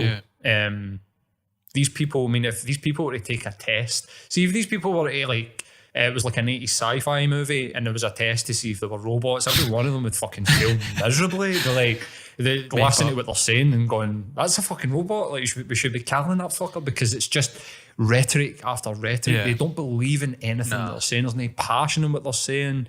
They're trying to hit the right sort of frequency of the voters, so then they can get more votes. That's all it is. It's just about hitting that sort of vibration or frequency that the voter is in tune with them at that point when they say things, and then they can get more sort of influence. Yeah. That's all it is. I think that these establishment guys should be looking back, and I think I've had people say to me, that's fucking mental that you even think that. They should be looking back to the Russian Revolution, and they should be thinking, what have we got coming here? Because so much anger out there, man. Like I said, it's a pendulum. It's going to go either way. Yeah. It's either going to go sort of like down the far right, or it's going to go down like an extreme sort of fascist left. I hope not, man. I hope Bernie gets in America. I mean, and do you think his I hope counterpart Corbyn gets control here, and that Bernie Sanders gets control in America? Because they're so benign, like it feels like they wouldn't cause any problems, but they wouldn't get us into like anything terrible they're either. both anti-war. Yeah. So I mean, that's not what people want? That's it straight away for me. I mean, people thinking that somehow that renationalising the railways is going to send us back to like communist Russia. What they don't realise is that's not socialism. Yeah. Communism's not socialism. Fascist communism is not socialism. Dictatorships are not socialism. Like somehow we've ended up back in this 1960 fucking communism. Oh my god, the red person lurking round the corner. How have we ended up back here? Like people thinking that somehow that Jeremy Corbyn's a dangerous man. He's dangerous. He's dangerous for who? He's dangerous for the people that are extracting the wealth away from the working class. Yeah, you got to make him seem like that. Yeah. No, somebody could make an argument again to say that Labour is not the way forward. And I don't mean Labour as in the Labour Party. I mean as in Labour, because we're waking up to a world where artificial intelligence is just about, over the course of the next 20, 25 years, is just about to take like 90% of the workforce jobs away from them. So maybe socialism isn't the answer, because socialism's sort of built on the workforce should be kept happy so that the country can flourish, and that we should let them own a piece or whatever. But do you think they should get rid of parties? Like it should be based purely on who's bipartisan running politics. Like just have the guys' ideas. We're not ready for that, I don't think. I think I could probably navigate it if people were coming out and going, that's the type of politics that I want and that's not. I don't think as a whole we're ready for that type of thing. People won't vote for Corbyn purely by the fact that he's with Labour, you know, but there are a bunch of people that would probably vote for him if he was just on his own and it was ideas. Yeah, I'm not too sure about that in UK party politics, if there's people out there that won't vote for him just because he's Labour. I think, you're right, there's probably people that are thinking Blairite, like sort of new Labour, and try to differentiate that. Say that word right. Well, we know he's an anti-Semite, so let's... that fucking bullshit. But yeah, to get back onto that, like, why are we seeing this rise of the right? Why are we seeing this rise of the radical left? Why? It's a rebellion against the centre. We've spent 25 years trying to make it work. Capitalism failed in 2008. Like, if you are a free market capitalist that lives in America or the UK, move, because you don't live in a capitalist state. Like the state or the state bailed out the market by bailing out the banks. That is the biggest socialist policy that we've seen in this country ever. The biggest socialist policy that's ever been done in America.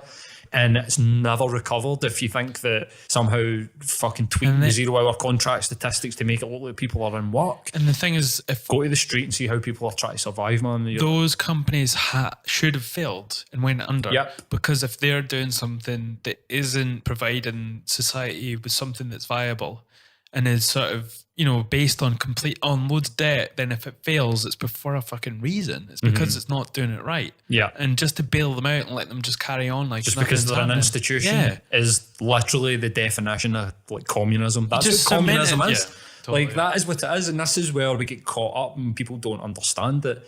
And this is where we see the splintering of the groups, and why I don't think we'll see revolution is because the libertarian right that doesn't agree with what's happened in the last 25 years and the I don't know, the liberal left, let's just say, like I hate the word liberal because it's been hijacked, the progressive left that want to see a different or maybe even a third way.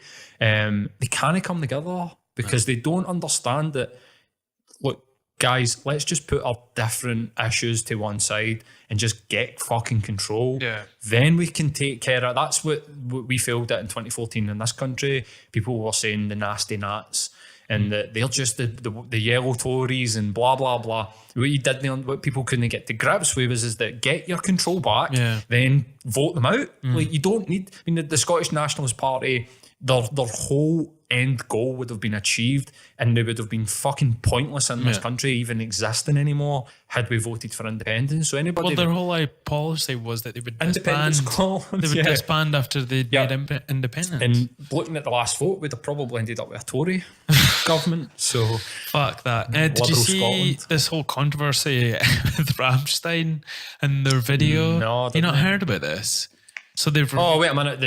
The Jewish death camp video? but it's not that. But it's though. not that. But then the Jews... So they released some promotional images leading up to it, and people were they overthrow the so people in the so camp. unhappy. But that's Rammstein, you know, they always like a bit of controversy. But for people that just don't understand it, it's about analysing Germany's different periods throughout history and how terrible it's been. You know, what they've done, and Germans have been on the receiving end and giving it at the same time as well. Yeah. And these are sort of mirrored in the sort of being Nazi and being a Jewish, you know, in a camp. But it's only for a fraction of a second. There's other historical things. Right. There's a black lady being one of the main protagonists in all of it as well. She's like one of the head Nazis. She's like Joan of Arc in one point, you know, the equivalent or whatever.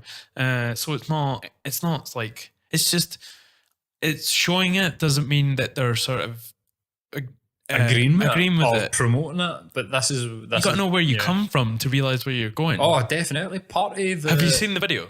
I have. Amazing. No. It's amazing. I seen the clickbait. I didn't bite. And I had a quick Google, and it was saying that by the end of the scene, I don't even think they're particularly Jewish people. It's a reference to Nazi Germany.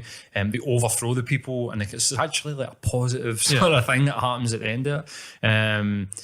This harps back to, or this comes down to, this is my opinion, and I've spoken about this a couple of times, that the mainstream media on the planet, the Red Tops, the Rupert Murdochs, the Daily Mails, the Fox News, the BBCs, they're dying. Yeah. They're dead, in fact. Like fucking long may it last that they fucking die because they're scum, like just to a fucking man. They're just these like obtuse monoliths that are fucking... They're resorting to this horrible sort of find the offence and put it in people's faces so that they click on it, because all they care about is your click, because the click gives them statistics to go to their advertisers and go, look how many people are clicking on our website, sell more advertising, make more money. They probably moved us in this direction. Like those I think newspapers. I think we moved ourselves in this direction. No, but if you think, do you remember the sort of, have you seen the Madeleine McCann documentary? Yeah. Well, there's... We talk about that if you What was the thing, the inquiry, do you remember? And it was against the newspapers, and people were giving sort of testimony about how the paparazzi and how newspapers had twisted stories. Yeah. And I think that was like the time of when there was clickbait in the version of just reading The Sun. You know, there'd be a massive headline. Yeah. And then you would think that's what the fact was. Who started clickbait? Could be the town crier. But it was like a quote from something, but they didn't show you it was a quote, so it made it seem like they were saying this. So yeah, tabloid newspapers definitely have started. No, like I just said earlier, you could go back to the town crier. Yeah. Do you know what I mean? Just coming out and going, here's sell what those the king papers. says, and everybody just went, okay, that's it, and we just accepted it. But yeah, the tabloid newspapers have definitely got a lot to answer for when it comes to like meme culture and clickbait culture. But they've resorted to actually no context for their clicks. So at least back when it was the headlines, you could go back to even famous headlines like the Neil Kinnock one, where it was the Sun had pretty much said like, this guy will take us back 30 years, don't vote for Kinnock. And then Margaret Thatcher got voted in the next day, and it was like the Sun won the election. But at least the headline sort of resembled the story that was going on, that was in it. So if anybody was foolish enough to believe the bullshit that was in the story, that's fair enough. Yeah. But sometimes, I mean, more than not now, it's literally like you're reading it, you're like, what's this? And you click on it. You read it for about 10 minutes, you get to the bottom of it, and you think, where did the point go for the thing that I clicked on? It's not even, there's nothing even relevant to that. So they've even resorted to just bullshitting in it. But I wanted to start a Facebook page or just where I read articles that are clearly clickbait, and I'll tell you, like, in the first comment, I'll give away all the stuff. Like, just tell them so no one too long don't read. So no one doesn't have TLDR to. So people don't have to click the fucking bullshit. One of the ones that's like that on Twitter is the racist dog. You've seen that? I fucking love that. Well, the whatchamacallit? So it's like I thought you were talking about the wee dog. There's an actual Twitter feed that goes on and retweets, and they'll just go like woof woof woof when it's racist. They're like underlying racism. So Trump gets it quite a lot. No way. They'll literally just like retweet and then just write woof woof, or in the comments, the first comments woof woof woof, and it's like they're calling out basically like racism. But that's the same type of thing. We've seen quite a lot. Where's it going though? Like, where do you think that's going? This sort of neurotic, like social neuroticness, and sort of just is going further and further inward, you know, with this type of stuff. Like, when are we going to tell you what just enough is enough and stop being like this clickbait nonsense and all this other bullshit? I would hate to think that it would be some kind of like restriction. But is that someone's freedom of speech, like by making those things? But you've got the freedom to lie. Well, clickbait. Like, are you sort of... As long as you're not harming anybody, which is the sort of... It's harming my fucking brain. It does end up harming people, because now we see Islamophobia based on, like... Headlines. Yeah, headlines and Islam. And I mean, there was an interesting take on immigration, to go back to Brexit, and the trade deals that we're going to need to make with China, Japan and India, we're going to need to open our borders with no visas to them. And there'll be more people coming. I mean, from likes of Pakistan, and this is what the whole sort of Brexit thing was about, wasn't it? It was we need to stop the mass migration of Islamists into this country. Well, how many Islamists are coming from Poland? Or coming from like Germany or Spain? Like not many, mate. Like not many at all.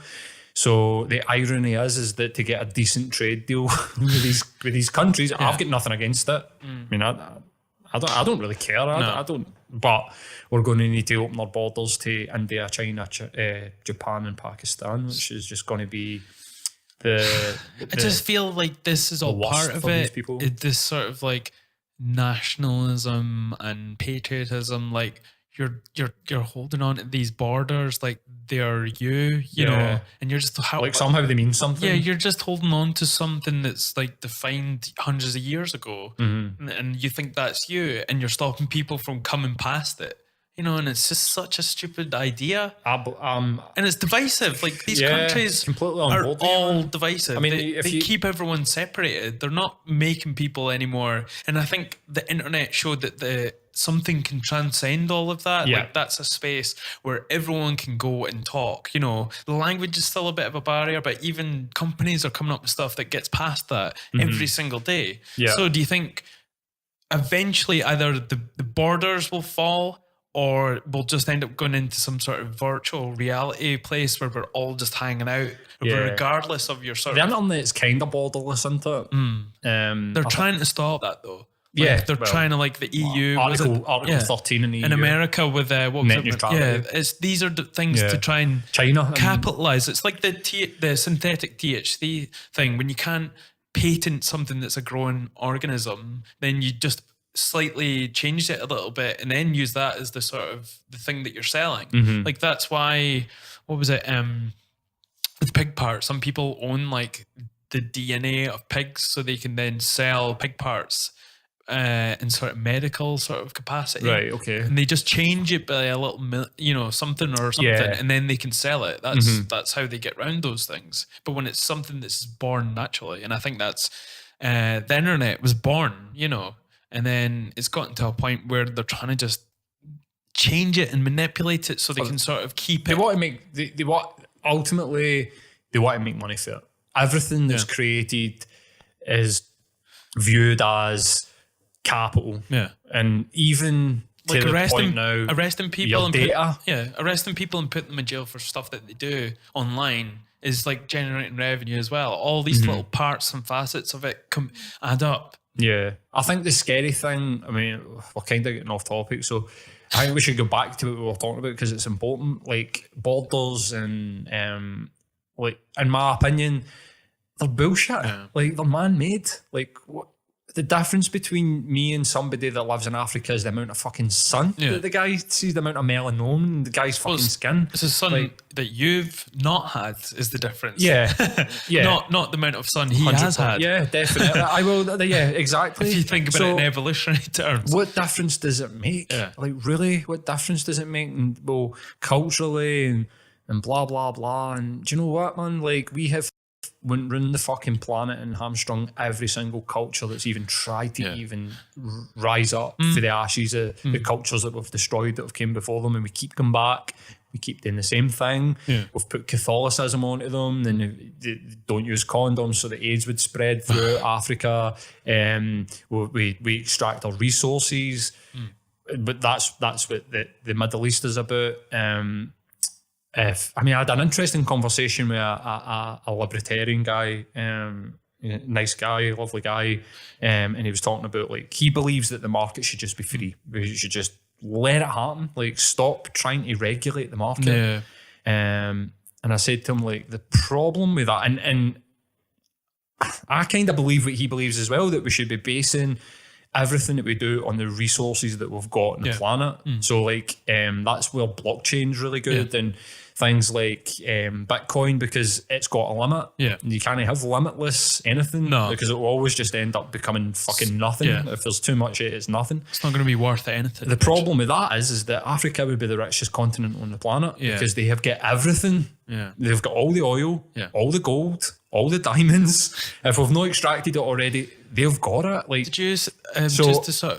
How could we then keep this narrative of white European culture being supreme?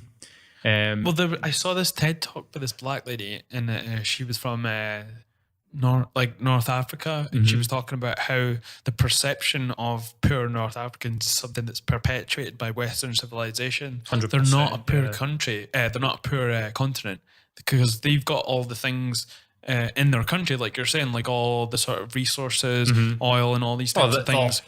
And resource rich, cash poor, and they're sort of perpetuated as needing help, needing fat, starving, malnutrition kids. All these things are like completely false. Those things happen. Happens in isolation, like Ethiopia, South Sudan, and these types of things. But it's not the actual image of these countries. They're actually like a rising continent. Gotta say that continent. Like I think there's a lot of corruption that happens. So the working class are kept really fucking poor. I mean, what's the Nicolas Cage movie where the guy's running about with a solid gold AK-47 and they're jumping about in the best cars, but they're driving through shanties. Look at Brazil, for instance. Brazil is one of the biggest emerging economies on the planet, right? But the favelas still exist. So what that type of sort of, like, I get what she's trying to say, that they perpetuate we do keep them sedated though, so they don't realize what they have from within. You know, if you convince these nations that they are poor and they need help from the Western white whatever, then you're going to have them just thinking that all the time.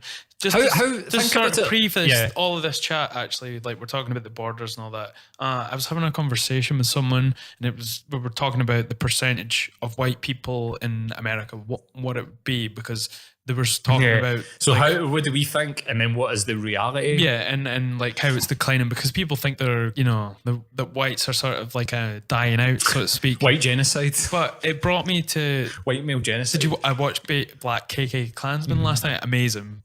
But anyway, and it got me on the idea of what actually what constitutes being white. What is the description? What would you think it was? European heritage.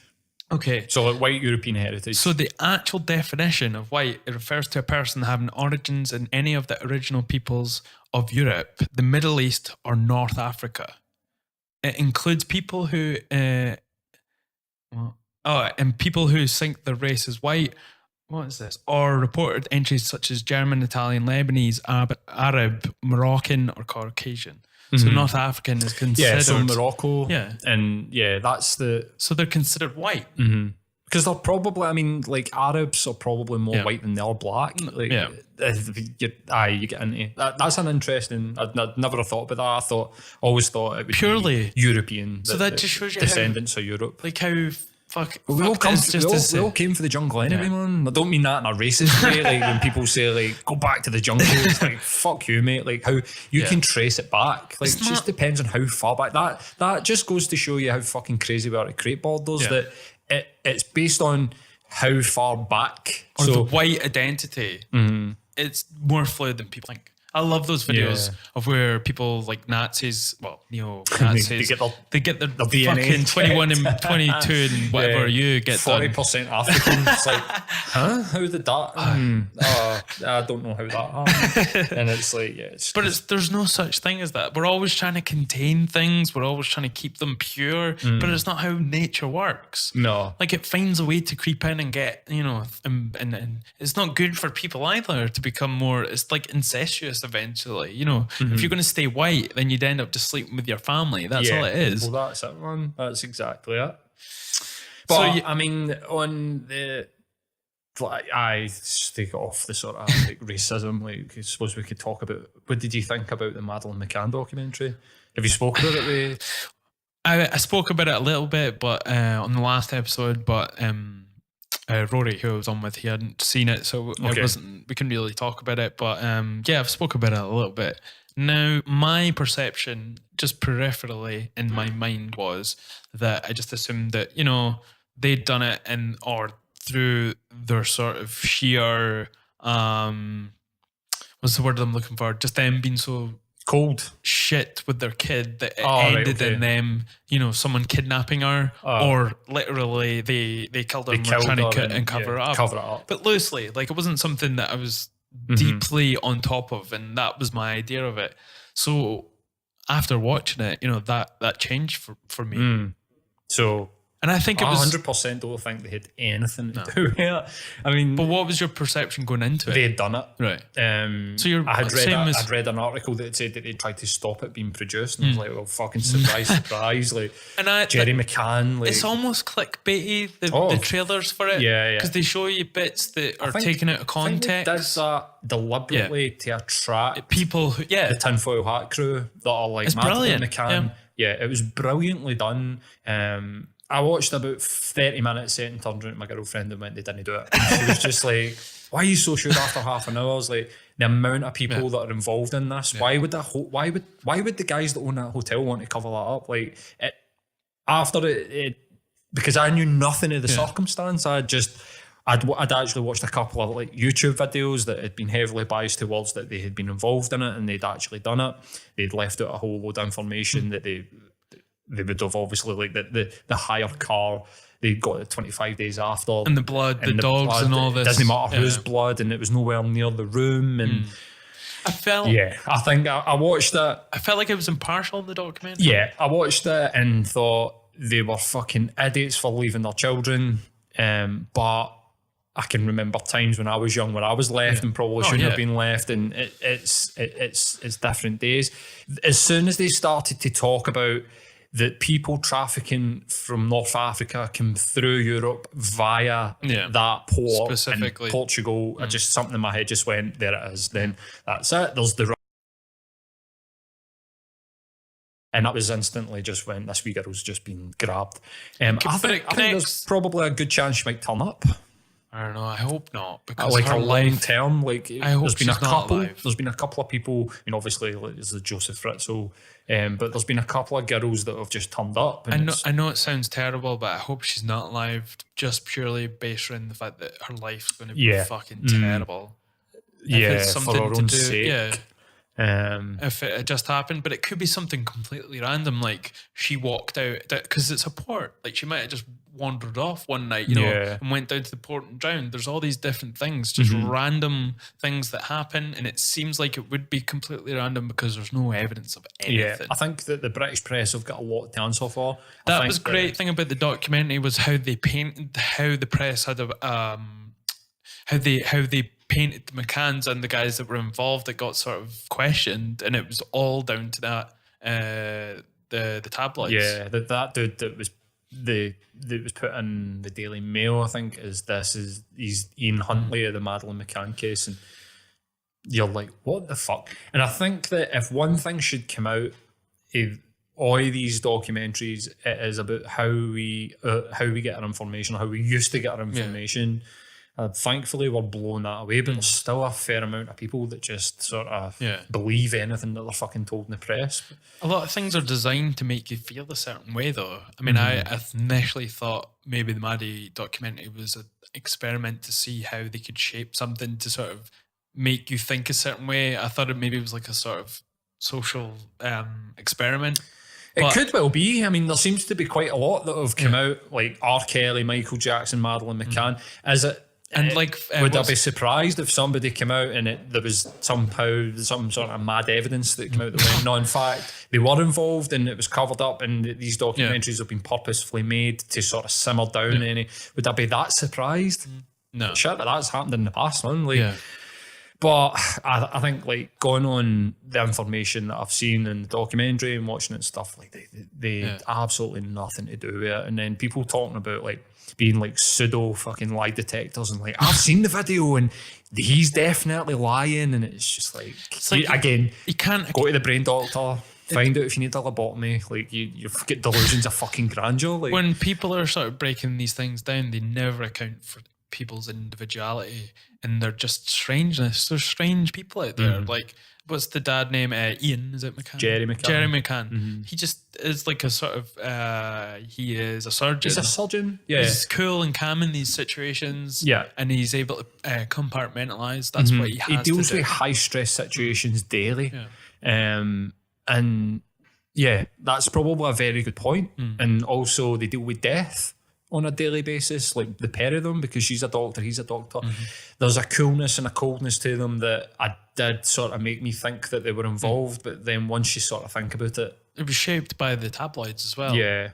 And that guy that was helping out, you know, the one who they were saying was like the Ian Huntley guy, and it just turned out that it was just people's lives have been irreparably damaged. That guy can't get a job. No, but he's still. I mean, how many years later was that? 2006 that happened. So you're talking 13 years later. That guy still can't get a job because his association in the Madeleine McCann case. Can't see out one eye. You know, he had a funny eye. Yeah, and wanted to help. There was another one that I can remember this really, really vividly. The one where the girl went to the Marks and Spencers and bought the pizza and went back to her flat and was never seen again. Is that in the UK? Yeah, it was not that long ago. You maybe go back 6 years. And the guy that owned the house, he'd split his house into like 2 flats. Put your mic there. He stayed upstairs, she stayed downstairs. He gave an interview at the gate and the full fucking nation went, he did it. Because he was like balding and he was like a comb over and he looked a bit sort of strange. And we all know if kids find that look sexy, so. But this guy was getting blamed for the murder of his tenant simply because people took one look at him and went, he's a creep. Yeah. So do you know what really sent chills down my spine though? I never knew that Ian Huntley that video had helped out. I never knew that. No idea either. I did not know. Had absolutely no idea. Do you think maybe the sort of the news hid it a little bit afterwards? And I think this is what goes to this guy and the Madeleine McCann case is they've probably felt a slight bit of guilt that they didn't cotton on that this guy was the last person to see them and he was being a wee bit too helpful and he was out giving interviews and being really accommodating to the press, and maybe somebody probably thought, well, with hindsight, maybe we should have clicked, and then somebody does almost the same thing with pure intentions in the Madeleine McCann case and they go, right, here's our opportunity to redeem ourselves, we've got to catch this fucker, which is understandable, but it was fuck the press, do you know what I mean? It was quite chilling to watch. It was the fact that they just hoarded the crime scene. They didn't give it enough space, let it breathe, let people go in and investigate. No, those Portuguese police would have ever fucking figured anything out, because it was a clash of cultures as well, like how the Portuguese police do things and how the British police do things are just like on different ends of the scale. We went about it the wrong way with the British police. come over and give advice and try to like strong arm their way in, which ultimately meant that the Portuguese police just went, fuck you, like, we're not going to help you anymore. It's like a teenager. If you shout at a teenager to do something, they're going to do the complete opposite. And that's essentially what it was, especially in their own country. I mean, that's just... Could you imagine British imperialism. Could you imagine what the Sun or the Daily Mail or the BBC would be like if an American... Not even an American, because I think we've got a slight inferiority complex when it comes to Britain and America. German. French. Let's say French, right? We hate the French, right? Not just the Scots. as like cultural... No, because we're part of Britain. And somebody was murdered or disappeared here and the French police come over and went, we're going to do our own investigation because we know better. There would be uproar in this country. It would be like, how fucking dare you? It would have... Hello showing, do you know what I mean? Like they would be like, these fucking no chance, like, on repeat. I can't even imagine what that would be like. Something that I thought about when I looked at that, like, why did they do that? Yeah. Like just because she was British? It's like, well, we're better. We'll come over and we'll figure this out. What I thought was pretty good about the Portuguese system of doing stuff is you're not allowed to talk about the investigation to the press or anyone. So the people that are involved are not allowed to do it, and the police themselves, which I think is a good idea. Yeah, because how many, especially in the UK, how many trials have been shaped by the news and sort of eventually, like, no one can go to court and be impartial essentially because you got like, if the jury all have heard the news and know what's going on, they're going to shape, they're going to have a bias in a way towards definitely. It. Like, there's no way that you can get away from that. Like, if you've been reading news reports, what you got to do? I mean, and unless the police did their job as well. If you're getting pestered by journalists and outside the crime scene and all this, it's just... But, like, on the Madeleine McCann, like, they definitely had nothing to do with it. And you can... Such a shame. Have your opinion. It is such a shame. I mean, those kids, like the twins, the younger siblings, I mean, what kind of fucking life are these two being grown up with? It's a horrible situation that's been made worse by the tabloids and public opinion getting itself involved in something that it just shouldn't be getting involved in. I mean, if you look at anything under scrutiny, you're going to find holes. You're going to find people doing things wrong. Like the police, they were just filmed on the side of the roads a day after it happened at the borders, just like laughing and smoking and not really stopping any cars. Nothing and they're like, stops. Look, this van went past with darked out windows. They didn't stop them. It's nothing stops people not being able to admit that they're wrong. I mean, if you look at what happened when Alex Salmond, I love Alex Salmond. I do, yeah. I actually do have quite a even lot though of he's a potential talking about fascist. No. Sex I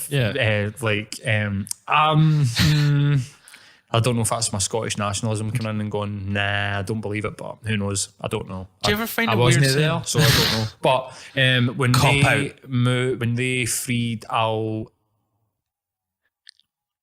Gaddafi was the guy's name that was supposed to have done the Lockerbie bombing. The guy that had cancer. 100. I mean, I'm sorry, if you believe that the Syrians were anything to do with the Lockerbie bombing, you're a fucking idiot.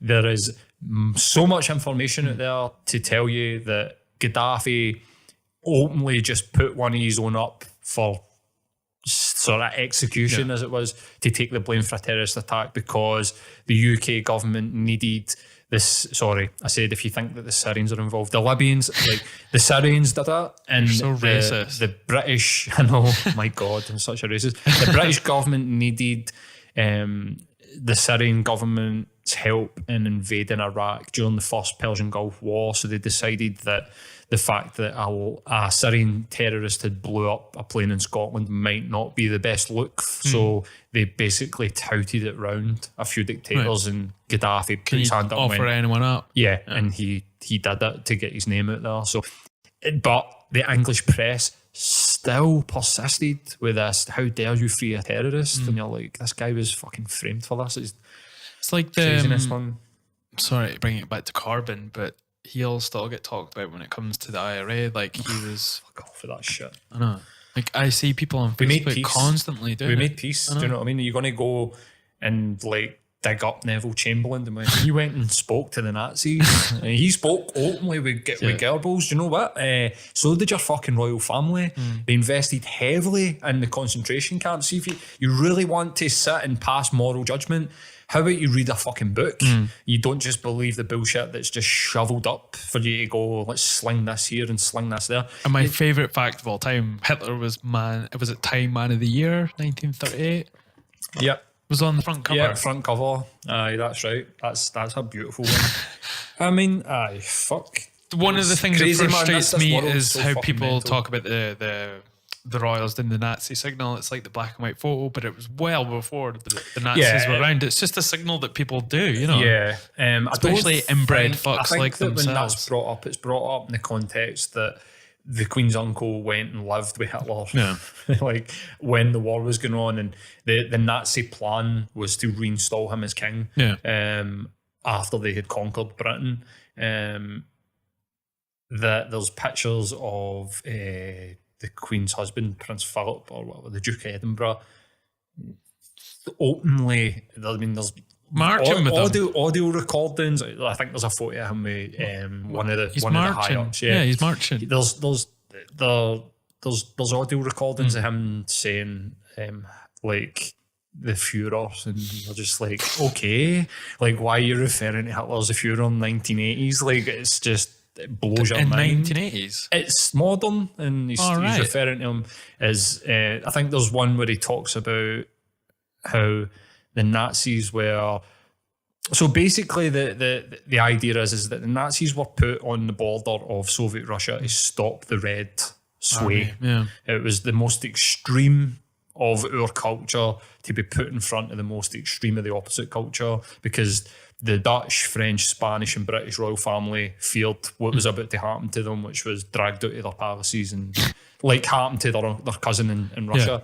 So the sort of that idea, the royals being in and like agreeing with sort of the Nazis and the Aryan race, well, they kind of do in the way that they want to protect their bloodlines. Of course, so much. That's German. Yeah, and I think like that, Saxenberg, their actual last Bavaria. name is German. Yeah, and they changed it. So I mean, isn't that wild? Isn't that wild an idea? No, it's me? not.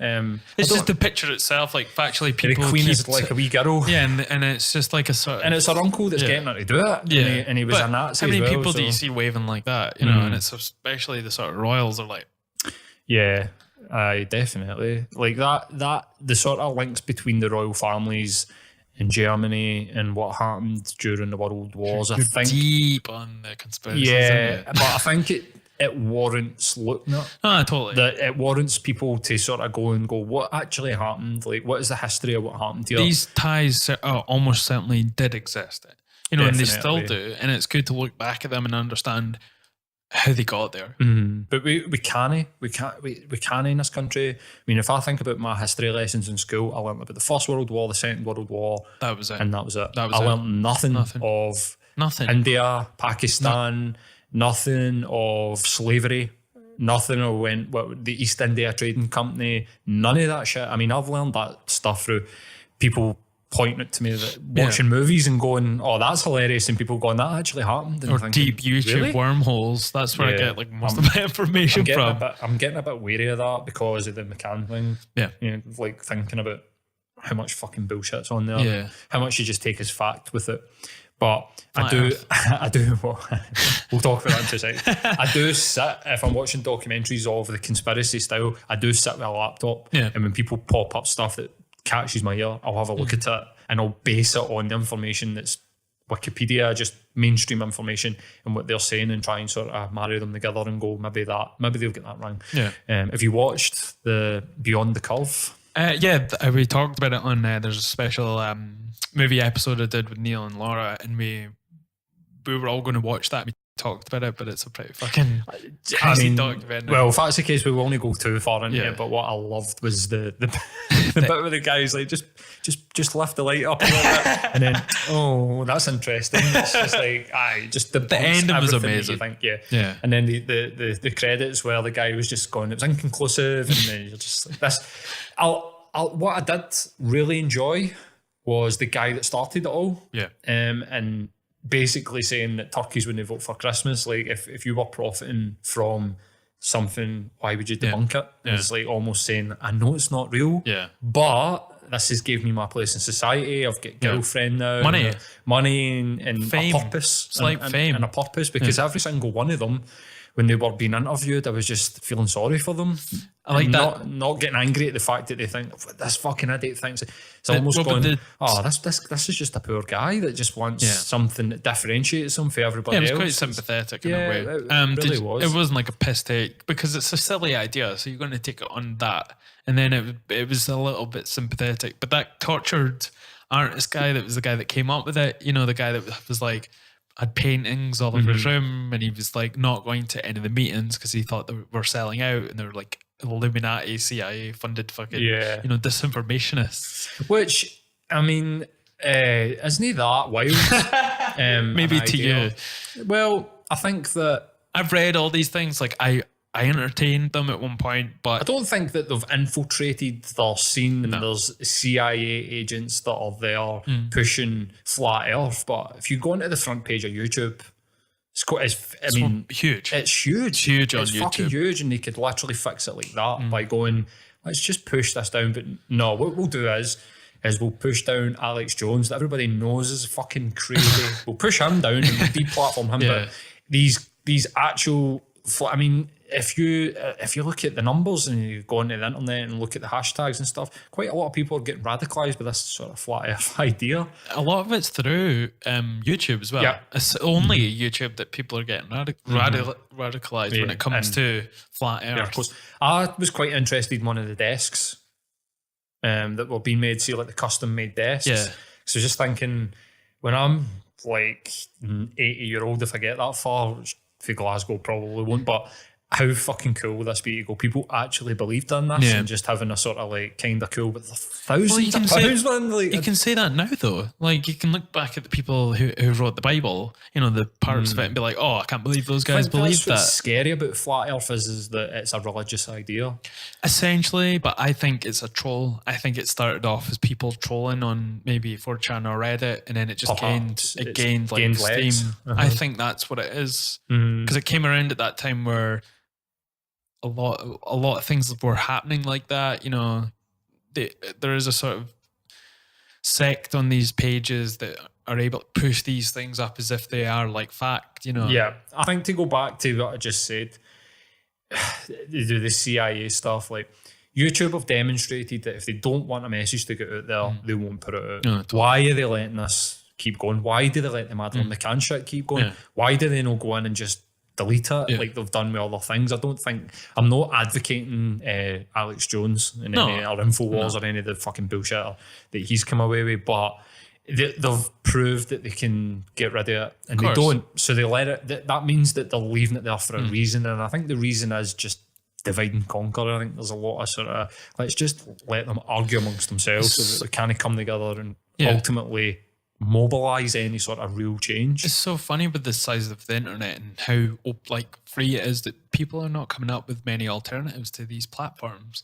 Google was like the big one, tracking all your information, storing everything, selling it on to fucking third, fourth. Dude, that helps something so like fucking scary the other day. DuckDuckGo is the one I use now. It's a search engine. Okay. And it doesn't take any information, and it doesn't nothing comes up that's paid for either, you know, paid promotions. It's so you can't pay to get to the top of the search. No, it's just what's at the top. I think that feeding the AI isn't necessarily a bad thing, because we need to figure out what people actually think, and we could could get a lot of sort of statistics, and because that is what Google is. Google is we're feeding AI, but the advertising part of it is the scary side. Well, there's more than that, man. Like, the part that scares me is I was listening to a guy who he had been a big advisor on to so when Facebook had went not public as in like their shares, but had stopped just being for like Ivy League schools in America, and they'd spread out to like Manchester, Glasgow, Edinburgh University, whatever. So like 6 universities in the UK. This guy got asked by Mark Zuckerberg to form part of like a group. There's like 4 of them to advise him on how's this going to look going forward? Yeah. What do you think would happen? Because the guy's like an expert in tech. So basically, like, his credentials were sound. I think it was on Russell Brand's podcast. Right, okay. So I would say, like, go and listen to it because it's scary as fuck. The guy said that Google so he was asked to just give an example, and he said that if you notice that heart rate monitors are free, so you can download a heart rate monitor for your phone that will use your camera, put your finger on the light, and it will sort of read your pulse, and it will give you a reading to tell you how healthy you are. Fantastic. But what Google are doing with this is that they're selling that information onto insurance companies so that they can notice onset tremors of Parkinson's in your finger. What? So that they can void your health insurance in America. No way they're doing that. No way they're doing that. So apparently so. And this guy's like, I've seen it. This is where it's going. Like, so that Google, is there anyone coming forward? Google don't think about the consequences of what they're selling, and they don't care who they're selling it to, but this is the type of information that they're gathering. So this is what the guy who's basically saying your health apps on your phone are dangerous as fuck because they're selling your health information onto people that can push drugs. But not only that, they can push your insurance premiums up because they know that you're statistically more likely to get sick if you start feeding the AI. So is it the companies themselves like Google, or is it capitalism that's the one that's sort of bastardizing these things? I mean, are they one and both the same thing? one and the same thing, aren't they? Like, it's the same thing. So the other thing that the guy had said is that Uber, so if you accept surge, you are 75% more likely to get a surge put onto your Uber. So don't accept surge. What's surge? So if you go on and it says there's... I've never had an Uber. All right, okay. So there's a thing in Uber called surge where if it's busy, they'll go 1.5 on your fare. So your estimated fare isn't £10, it's 15. Right. Because it's busy. So if you want the cab, we're going to charge you 1.5. If you agree to that, you're 75% more likely to get the surge, meaning that they know that you're going to accept it. So they just push it to you. Wait. So they'll automatically just feed you the surge? Yeah. So this is the types of things that they're using. Right. The guy's main thing that he was doing is a set of experiments that they got like 20 people or how many people, and they monitored. So they said, no, put this into Google. Right. Every one of them got a different result. Put this into here. Every one of them got a different set of results. So it's like they're customizing. They're tailoring what they push to you based on what you've had before because you're more likely to buy. And this is what it comes down to. So saying like, is it Google? Probably not. Does the guy that came up with Google Maps think that that's going to track every fucking step that you take? Probably not. Or how some big company's going to use that data to try and predict how you're going to act? Probably not. They just see it as we're creating this really handy app that tells you how to get from A to B. But then capitalism comes in, they take it and they fucking spew it back out. And the guy had said that if he was to give anybody advice, it would be only use Apple. Because they don't sell any of your data. Right. They use it for their own. They use it for internally. They use it for their own gain. But he was like, he sees that as a fair trade. Okay. Because he's like, the product that he gets that gets better every year, based on the information he feeds into it through R&D is probably the right way of going about it. But Google are selling it to anybody that and all the other companies that you have your apps on, you know, the Samsung. Facebook are huge sellers of data. I think Facebook are the number one seller of data on the planet. One of the most meta things that happened to me was I was talking to someone about how there was videos coming up on YouTube about when you're talking in front of your phone. And then then they pop up. And then they pop up as adverts. And I instantly had an advert popping up for someone doing this and showing it on YouTube how it was done. And I was like, 100%. This is like fucking man. Like I'm in Inception just now. I was sitting with my girlfriend's 25, and so she's not sort of wasn't privy to growing up at a time when music was actually fucking decent. People be like, fuck you, man, fuck you. Grindcore or whatever. But I just said to her, like, I just realised one day I was like, how you've listened to like Screamadelica, and she was just like, what? I was like, if you listen to Blur's 13s, Nope. I was just like, What? whoa, holy fuck. I was like, right, we need to go down like a fucking indie rabbit hole. It's like, let's go for Joy Division or Sex Pistols and let's just take it right the way through until Oasis fucking shagged it into near death. And it instantly went on YouTube. It was like Primal Scream documentary, Joy Division documentary. I was just like, what the fuck? I mean, I've not seen adverts for that. I don't go on and watch like music videos on YouTube or anything.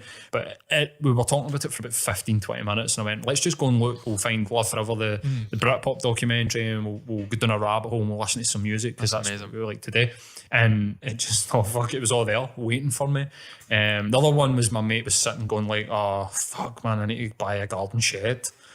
And he was like sitting going, fucking bastards, man. I've just realised that I think it was like high winds that blew shed over. And they went, I've never thought about buying a shed or searched for a shed, but I'm going to need to go and B&Q and buy a fucking garden shed and spend my money. Into Facebook, first paid ad, Amazon garden shed, and it's just like they're listening to every fucking word that you say, man.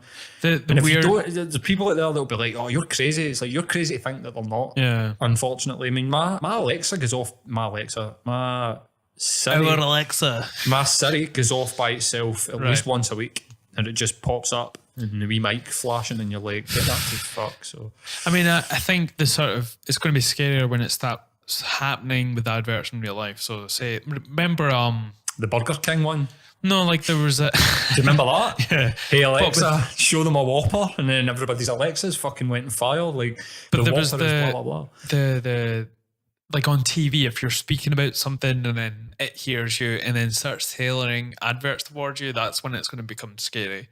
You know, they're doing it with YouTube and all that just now, but everyone's getting smart TVs now where they have microphones on them. They're able to hear you. And can see you as well. If that happens in your day-to-day life, how are you going to have any opinion on anything if it's just like this echo? So he called it something else, but it's the echo chamber, isn't it? He was calling it like certain things. He was saying that it makes it impossible for alcoholics to give up alcohol. It makes it impossible for cocaine addicts to give up cocaine because the algorithm in your social media will constantly push that type of content towards you. Facebook only sitting like some sort of evil genius going, let's push cocaine to this cocaine addict. It's just it's the way that the thing is built. And they don't. The other thing that he'd said is that the only reason that Facebook encrypts WhatsApp and Facebook Messenger is so that they don't need to have accountability for what is sent. Now, he was saying that mass genocide in multiple parts of the planet has been facilitated by WhatsApp. What? They're using WhatsApp to communicate to each other because it's fully encrypted. Yeah. So he was in fact, Russell Brand, it wasn't Russell Brand, it was Sam Harris's podcast. It was the Waking Up podcast. Oh, right. So it was an actual good, depth, I like Russell Brand, but I see myself not like Russell Brand in any way, shape or form, other than the fact that I just speak shit. Beards and jiu-jitsu. Talk shit. and can he stop talking shit if I start talking? And he's like that. You can hear him brain farting all over the place. I think when he talks, it's like a thin veneer, like what he's saying. It's just like very sort of, it's like pleasing to hear Russell Brand. There's no like depth to anything really. It's just like, he has an opinion on something, but you can't really go push him on anything and he'll back it up. But with Sam Harris, this is like true great understanding of how things work. I'm a big fan of Sam Harris. I've got to say, like, I don't agree with everything that the guy says because he does caveat a lot of what he says about Islam with all organised religions, but why just pick on Islam like that? Like, why? How can you just see through the bullshit of like? He's like a computer, though. He's just like putting in the percentages and coming out with something, that if you look on the face of it, that is what's going to come out. But it doesn't take into account the nuance of everything in the world. It's just you taking everything that is like factual, like numbers, statistics, and farting them out, and that's what it is. That applicable with people. It doesn't take into consideration of life. I mean, radical Christianity has been in power in America for so long. How can you sit and then like lament or worry incessively about the rise of radical Islam and talk about the undoubted horrors that's caused? Well, what about the undoubted horrors that have been projected onto these people by the radical Christian right of America that actually believe that, I mean, I don't know if you've seen something recently. I mean, I tried to speak, I think, on this podcast before about the QAnon stuff. Yeah. And it's starting to become mainstream. I've been reading about it for a long time and it's scary. Man. Yeah. They literally believe that Trump is some sort of like biblical figure, that this, the building of the wall and blah, blah, blah is like symbolic in like biblical terms. And Fuck. so Well, he's not built it yet. it's So. getting scary in that sort of sense. I think he's put in planning permission. He's not quite got... He's a renowned atheist. Who? Trump. Really? Yeah, I don't see him believing in the it. Republican guy that openly voted Democrat for his full life, and now he's the open non-religion atheist that now is giving thoughts and prayers. You know what I mean? The fucking imagine what his thoughts will be like, man. Love.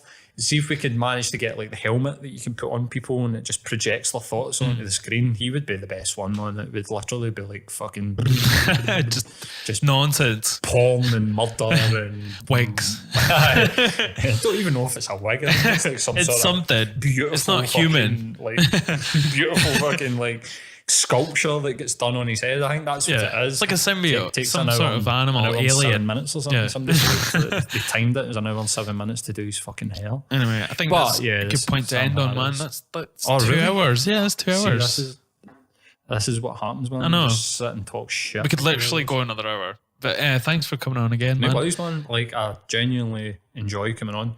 I just hope people don't be like, when's he getting this fucking guy on again, man? Nah, people enjoy the conversations we have. A few of my friends have been like, yeah, it's always good. Do you know what I worry about myself is that I'm too open-minded. And it worries me that because people out there judge you no matter what. Yeah. Like, and I mean, I did a podcast like 2 weeks ago. Oh yeah, you have your own podcast. Yeah, I've got my own Rebel podcast. City It's podcast. Actually, we get past 20k click Wow. views, downloads Man, across that's all awesome. the platforms. Like Amazing. we did one a couple of weeks ago with, funnily enough, FAC. It's a group of guys that are like fans against criminalisation. They campaigned to get saw the that, yeah. thing we repealed. Yeah. And since then, iTunes has went fucking tonto. Really? Wow, that's amazing. Which is good because Yeah. I think a lot of people, it's just made them watch it, and then they went, oh, watch another one, listen to another one, which is fantastic, guys. So yeah, yesterday I checked in and we've passed 20k across like every platform, so that's like all the statistics are coming together. That's amazing. I did a podcast with a guy called, Right, okay. which is really good. It's in its infancy. I think he's on episode 9, Right, okay. but it's doing really well. He's quite a prominent sort of Celtic Twitter guy, and he's got a lot of followers, and it's ended up with a really good podcast, and he's promoting addiction and mental health, and like fucking good shout out to him. I had him on Rebel City because of Podcasters Union, and what was my point? Podcasters Union. Yeah, like getting other podcasters on your podcast just to either fill the episode but let them promote themselves. But what was my point? You know, people judging you. Yeah, and I was talking about like engaging the radical right and like saying to them that you do realise that your own intolerance going against another person's intolerance is kind of wrong, and that just because you think that you're right doesn't mean to say that that's true, even though I agree with you on everything that the guy had said about Nazis and racists, but also you need to be open and open your mind to the fact that that is your own intolerance, and what is the difference between this guy's intolerance and your guy's intolerance is literally probably the way that you were raised and circumstances that have manifested themselves in your life. And that is where I think the change needs to happen. Yeah. That when people come at you with sort of ideas of, I don't like black people because of X, Y, and Z, that you don't just shout them down and go, you're a fucking racist, that you actually engage them and go, well, why do you think that? And try and show them that there's a different way, like, well, even if they were to do the same to you, like, here's my experience. For you having an opinion, like, you gotta be open. Yeah, and I worry that some people might listen. I don't really worry, but is in there, yeah. There's a thought about it that people listen, and sometimes I come away with stuff about conspiracy theories that I've read, and I'm not sitting going, this is what I think is fact. I literally just throw this shit out there to go, It's another I version. wonder about this. Like, I'm wondering about X, Y, and Z. It's another version of football where you're out there singing, you know, it doesn't mean you're racist. You're just exerting some sort of like, you know, you're just getting it all out there.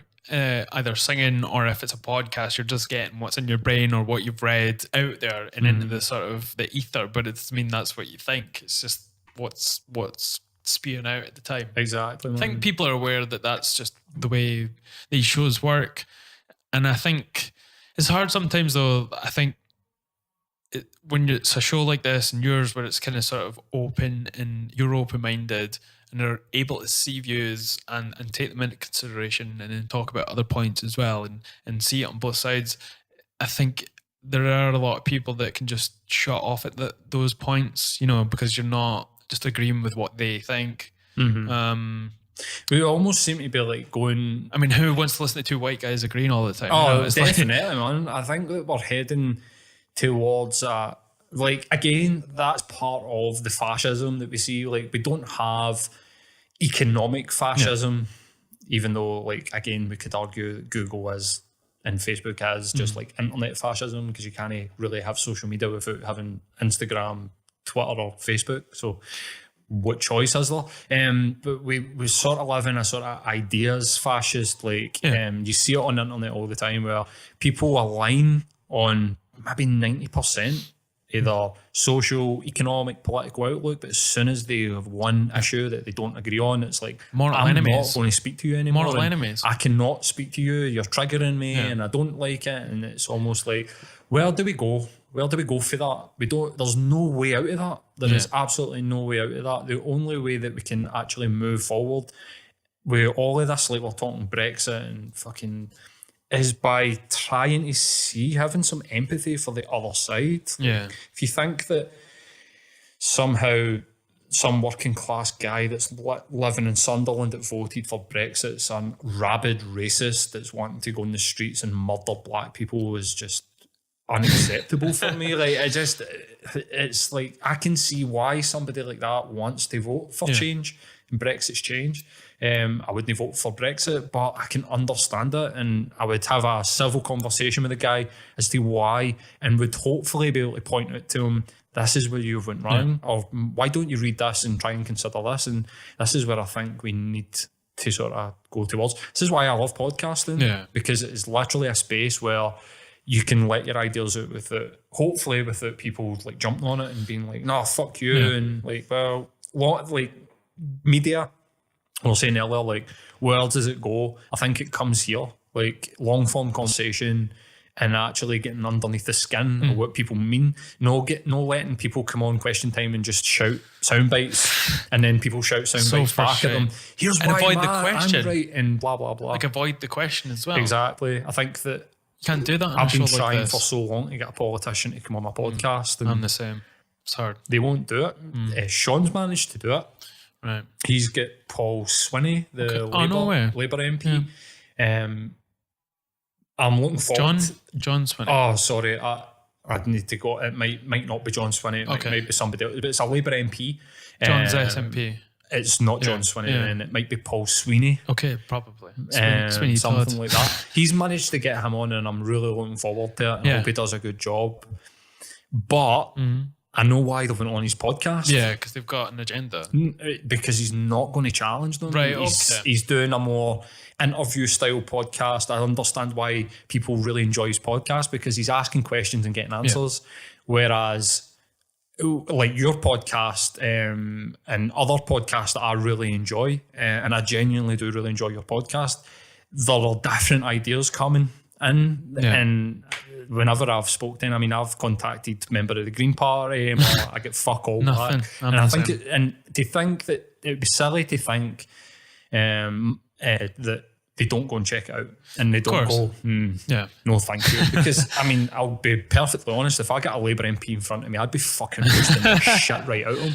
I mean, somebody that was under that Blair party, I would be going, listen, my opinion is that the political class need to come out and hold their hands up and go, we have done wrong, and this is how we are going to set out to fix this. But they will never do that. You know what I mean? I think that's why politicians avoid this sort of realm of conversation, because there's nowhere to squirm away. Like, you can't just say your piece and then not be asked a follow-up question, or just to like actually reiterate what you're saying and then get the answer out of them, because they'll just avoid what you're saying, and then eventually there won't be enough time for anybody to say anything. That's how these shows work. But if you come on a podcast, you're there for an hour or two. You're going to get down to the nitty gritty of their policies and what you think. That's it. But a lot of them, going to be they vulnerable. can't do it. But a lot of them can't do that because it's like their whip and it's coming for the party, and they've got no real opinion on what they're talking about. Andrew Yang, seen this guy? No. He did Joe Rogan's podcast. He's up for the Democratic ticket. Okay. So it's on the basic income. He's like the America is calling it the freedom dividend, where he'll give everybody in America $1,000 a month to try and help appease the AI rise, and they'll do like a tax thing that means that the upper 10% won't get, they'll pay an extra $1,000 in tax. Basically, they'll get nothing back. But he went on and had a 2-hour conversation with Joe Rogan, who was a skeptic, and that took serious fucking balls. And do you know what? Like, see if Bernie Sanders is going to get in, go on that fucking podcast. He has to. Go on Joe Rogan's podcast and sit and explain yourself and see if you can't do that. You shouldn't be doing what you're fucking doing, man. Like, I think the British politics and the American politics are so different, and even though they don't think they are, but just you wouldn't have any politicians coming on shows like this. Yeah, very rarely it would happen, you know. And you do get that opportunity in America for those people to come on. You know, Obama went on. Who was it? It's one of the podcasts over there. One of the big ones. One of Joe's pals, I think. Right. Okay. It was all very formal, but at the same time, he had him on the show. But over here, it's just like that's the difference between the upper class and the middle class is just so huge that those things don't really exist in America. You know, like the middle and upper and the lower. It's just mostly just people who have money and those who don't. Those who don't. But we're getting more and more towards that dynamic in this country, like the haves and have-nots. But yeah, that would be like my fucking wet dream if they were like Bernie Sanders is going on Joe Rogan. I was looking forward to Kanye going on, but I think what happened? He's shat it. Yeah, probably. Clearly he's fucking shat it. He's been. I don't think he's stable. Can he string a fucking sentence together, man? It's his mental health issues. Yeah, you know, and I'm no like shitting on Kanye West to a great height. The guy's you probably would donned his fucking MAGA hat and seen sitting with Trump, and he can live his life and do what he wants ultimately. But I genuinely think that he's been told not to go on Joe Rogan because I think it was going to be framed around that. It was going to be like, look, you need to sit down, because he had Candace Owens, so it's like the female version of that sort of black female right wing. She's like the sort of poster child for the Republicans. Right, okay. She's I mean, when you watch her on, she went on Russell Brand again. She doesn't like herself. Ultimately, she hates herself. There's a bit about, I mean, if anybody wants to go and watch it, it's right at the start where he asks her about her childhood, and she literally sits and creams herself talking about her blonde-haired, blue-eyed friend, where she went out of the ghetto, went to the suburbs and seen this life that would just, and in an instant, you go, there it is. Like, you don't, basically Candace Owens. Self-loathing. It's a self-loathing, self-hating black person. Candace Owens is one of these people that has, she's a media, she's like Milo Yiannopoulos. She's a controversial figure. Cousins does fuck shit. all, does nothing really other than stir up I think shit. I remember that one. And she came out with the whole, we shouldn't be looking back at slavery because it never happened to you. That is. I mean, I'm not even dumbing it down by saying that. That is basically what she talks. That's how she talks, and she convinced Kanye West to get on board with Trump. Here is why. Now, Kanye West is just an idiot. He's just an idiot that's been sucked in and spat out by the right in America, and he's been like hung out. They've capitalised on him. Here's a black guy that thinks the same as what we do, and it's like, right, okay. But I genuinely think that he's probably had some sort of mock thing happen. I can't imagine that this would be that out of the question where they went, right, let's sit down and just press him, like his agent, maybe even Candace Owens maybe even be involved, but I think they've probably sat down and went, right, okay, I'm going to ask you a question about this, and when they can't get a coherent answer, they've been like, you cannot go on to the biggest show on the planet and embarrass yourself like this, because it will reaffirm what a lot of people think is like, this guy's mentally ill and doesn't really know what he's talking about. And any Can't have the mentally ill supporting MAGA and Trump. Anyway, mate, we went on for another 20 minutes after you were like, let's get finished. So it's good that it's going well, and people want to listen. It's at the Rebel City podcast. Yeah, I put it in Google. Put it wherever. It'll pop up. Is it the only one that's called? Yeah, Rebel City. I got it on Spotify at last about 3 weeks ago or something like that, because I realised that they weren't blackballing podcasts anymore. I know, that was such a weird you time had to go as well. Through, an agent. You had to go through. But that is how their music thing's set up. I was talking to somebody about that as well, and they were like, why did they do that? Because that's their whole fucking business model, is that you can only get on if you deal with X, Y, and Z, and they kick up and kick up and kick up until eventually Spotify are sitting with all the fucking money for music. But they finally just started accepting podcasts, and they just filed it up there. So on Spotify, you can watch it on YouTube, although I don't know, man. I'm thinking about taking it off YouTube.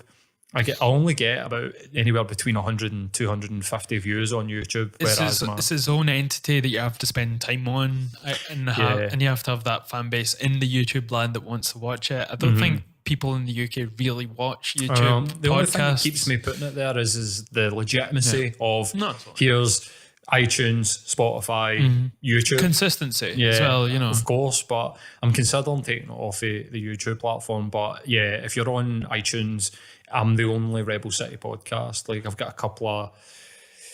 I put out Chris McQueer. I don't know if you've ever... Yeah, the guy that wrote the book, is it? Yeah, Hings and Here We Fucking Go. Like, get him on your podcast, man. He's hilarious. Is he? I tried to get him on, actually, but we went back and forward a little bit, and then he just... Try to get him through to Edinburgh. Yeah. I'll buy his tickets. Okay. Thank you for that. I'll pay for his tickets. If you want to hook us up. His publisher's in Edinburgh, 404 Inc. They're an independent publisher, so I put him out the day.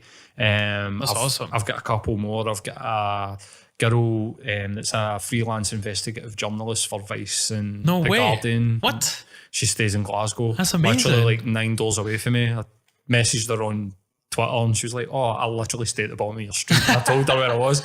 She came in, I spoke to her about free speech. Yeah. What was really good about that one was we didn't see eye to eye on a couple of things, but it was a really good conversation. And there was a couple of things where she did say, and I was like, very interested. I'm going to go away and have a think and have a look about that. And it was like one of the types of conversations that I wanted to have. I was like, yes, like we didn't agree on everything, but I'm going to be putting that out soon. I'm actually like at a bit of a crossroads. I don't know where it's going to go. Yeah. I'm thinking about doing a 90s podcast, like stuck in the 90s or something. Like have one on the side as well. Yeah, I considered doing, and my mate, when they listen to your podcast, I was going to do like a Scottish Stoner podcast because I'm a stoner. And then I was like, do you know what? I'm going to do a podcast called Stoner Movie Night In, where we talk about a prominent stoner movie, but we sit and get stoned. Yeah. One of my mates was like, fucking, I'm all about that. Get me in. Set the mics up. Yeah. Took a couple of bongs, hit record, and it was just me speaking to him. And I'm just staring at me and staring at the mic and going, holy shit, for an hour. And then it was that bad that my girlfriend left the room. No way. We were recording it. And then when he left, she was like, that was so bad. Like, it was just you just talking and going, asking him questions about Dogma, and he was just coming back with like, aye. And it was, he just choked. Yeah. Just choked. But it's tough enough when you're not sort of baked to try and I love podcasting when I'm stoned. Push it, you know, when you're trying to make it good and promote it and push it. I love podcasting when I'm stoned because I just feel like I've got that sort of extra vigilance about what's going on. But so I tried that, it didn't really take off. I might take that up, but it sounds like a good idea about though. Doing like stuck in the 90s, where, because I feel like the 90s are being fetishized a wee bit, like in fashion and but it music. Happens with every like. So I'm just trying to jump on board, man. I'm just trying to get on board with 10 years ago for us, it was the 80s that it was like that. You know, like that was when we were sort of roughly born around, and then when it gets 20 years ahead, that's generally when it starts to come around again. Yeah. So everyone that was born in the 90s is now like sort of in their 20s. So it's now becoming the hip thing to sort of like look back on. If you grew up in the 90s, you're coming into your 30s. Yeah. Oh yeah. excuse me, like ourselves. But I was thinking about that, so I've got a couple of ideas of stuff that I want to expand out in the podcast. Produce. Tricked it in the way, Jay. Yeah, man. Mate, move to Glasgow. It'd be fucking epic. Come to Edinburgh. I would never move to Edinburgh, man. Sorry. I'm going to start singing sectarian songs if you don't shut up. Not enough sectarianism. Not enough fucking hatred here for me, man. I need Glasgow. I'm producing a couple of podcasts as well. There's a boy, cool. DW, who's had a couple of Motherwell players. It's a Motherwell-centric podcast. It's a good thing to sort of network with as well, the producing side of it, so you'll get more sort of links with other people. I've got a guy that's I'm about to start. So I was in talks with the Green Party about doing a podcast for the Green Party, and that was when I started going, let's get somebody in my podcast, and then they stopped talking to me. I had somebody... so I've got a guy who's a prominent sort of Scottish football writer starting a podcast, but he doesn't want to do it in the sort of Clyde one, and he's got Tommy Sheridan as his first episode, and then he's got an ex-Celtic player as his second episode, so I'm excited about that one. It's a lot different. So I'm like, I'm expanding myself out a wee bit in the sort of podcasting terms, but I don't really know where it's going to go. Like I thought, like maybe even 7-8 episodes ago, I'm just going to focus on mental health. Yeah. And then I was like, it's depressing me too much just talking about mental health and my own mental health issues too much. It's getting incessant, and then the viewing actually dipped. Right, I thought people aren't into this. I'm just going to move it back to just general chat, and that's where I'm at. But I mean, no offence to the guy, but I don't want to go down the James English route. No. I mean, I don't want to go down a clickbait sort of podcast. I mean, I don't even see it as a podcast. I've listened to 10 episodes and it's an interview. It's not for me. It's an interview. Yeah. Like I see podcasting is what you're doing here. You get people on, you talk about what's going on at the time. Somebody's got a specific subject that we'll talk about it, but we'll also hit points. He's just getting people in. He's propping people up. Yeah, he's getting people in that have got a name and getting them to tell their story. It's not a podcast. And it sounds like jealousy, but it's not. It's just like it's not for me. He made a reference to me on Twitter. I think. No way. The podcasting police. Because I said that I didn't agree with a guest that he was getting on. I didn't agree with Ankara for one. Has that been out yet? It went out a couple of days ago. How was it? I didn't know. I want him on bad. I thought about it. And I could sit down with that guy and I could not offend him and he wouldn't offend me. I don't care. How about we do the three of us on this if we can get him on? If you can get him on, I'll confirm him. Right, okay. I just felt that, the other guy that does my podcast was kind of like, I don't know. And I just thought, fuck it. And then the idea went away and then I'd seen he was on James English. So, I mean, I didn't really... I didn't really think me with that, and then there's been a couple where you're just like, oh, really? Yeah. Paul Ferris, and it's just like... It's been done a bunch of times. Aye, but do you know what, man? Everybody in Scotland, his podcast is doing fucking great. No, and he did, like, I'm not going to shit on the guy, man. His homeless documentary did 7 days on the street. He's rehoused people. Brilliant. He's raised money for homeless. He's done loads of charity work. Absolutely no issues with the guy or his podcast whatsoever. I'm just saying that for me, I don't want to go down that road. No. So I'm sort of struggling where it sits. I think that post-Brexit, it'll probably change. I've done a lot of Brexit conversations that I've not put out yet. That I was planning on putting out. So I've got 5. Doing it like the Monday, Tuesday, Wednesday, Thursday, Friday before we left on the Monday, but then it's been extended. So that's kind of put that fucking idea to fuck. Theresa May fucking everything up. I don't really know where I'm going with it, and I'm sort of haphazard with my guests. I don't really put too much thought into who I'm getting on. So I'm thinking, would you rather have some sort of agenda with it? I think so. Okay. I think that I am just, it's almost been the last few days since I've noticed the numbers go up. I've been thinking maybe I should do something with this rather than just going, do you want to come on? Yeah. We'll just talk shite for an hour. Yeah. Thinking maybe I should focus myself and prep for shows. So the last couple I've prepared. That's good. Which is, I've never done that before, and I've done some research and I read both of Chris's books. And, right, okay. Are they good? They're fucking amazing. Right, okay. Buy them. I wouldn't mind getting them on. They're hilarious. Like the guy's hilarious, man. We did a little bit back and forward. Well. So, man, I'll send him a message. Hook us up. Aye. Anyway, thanks.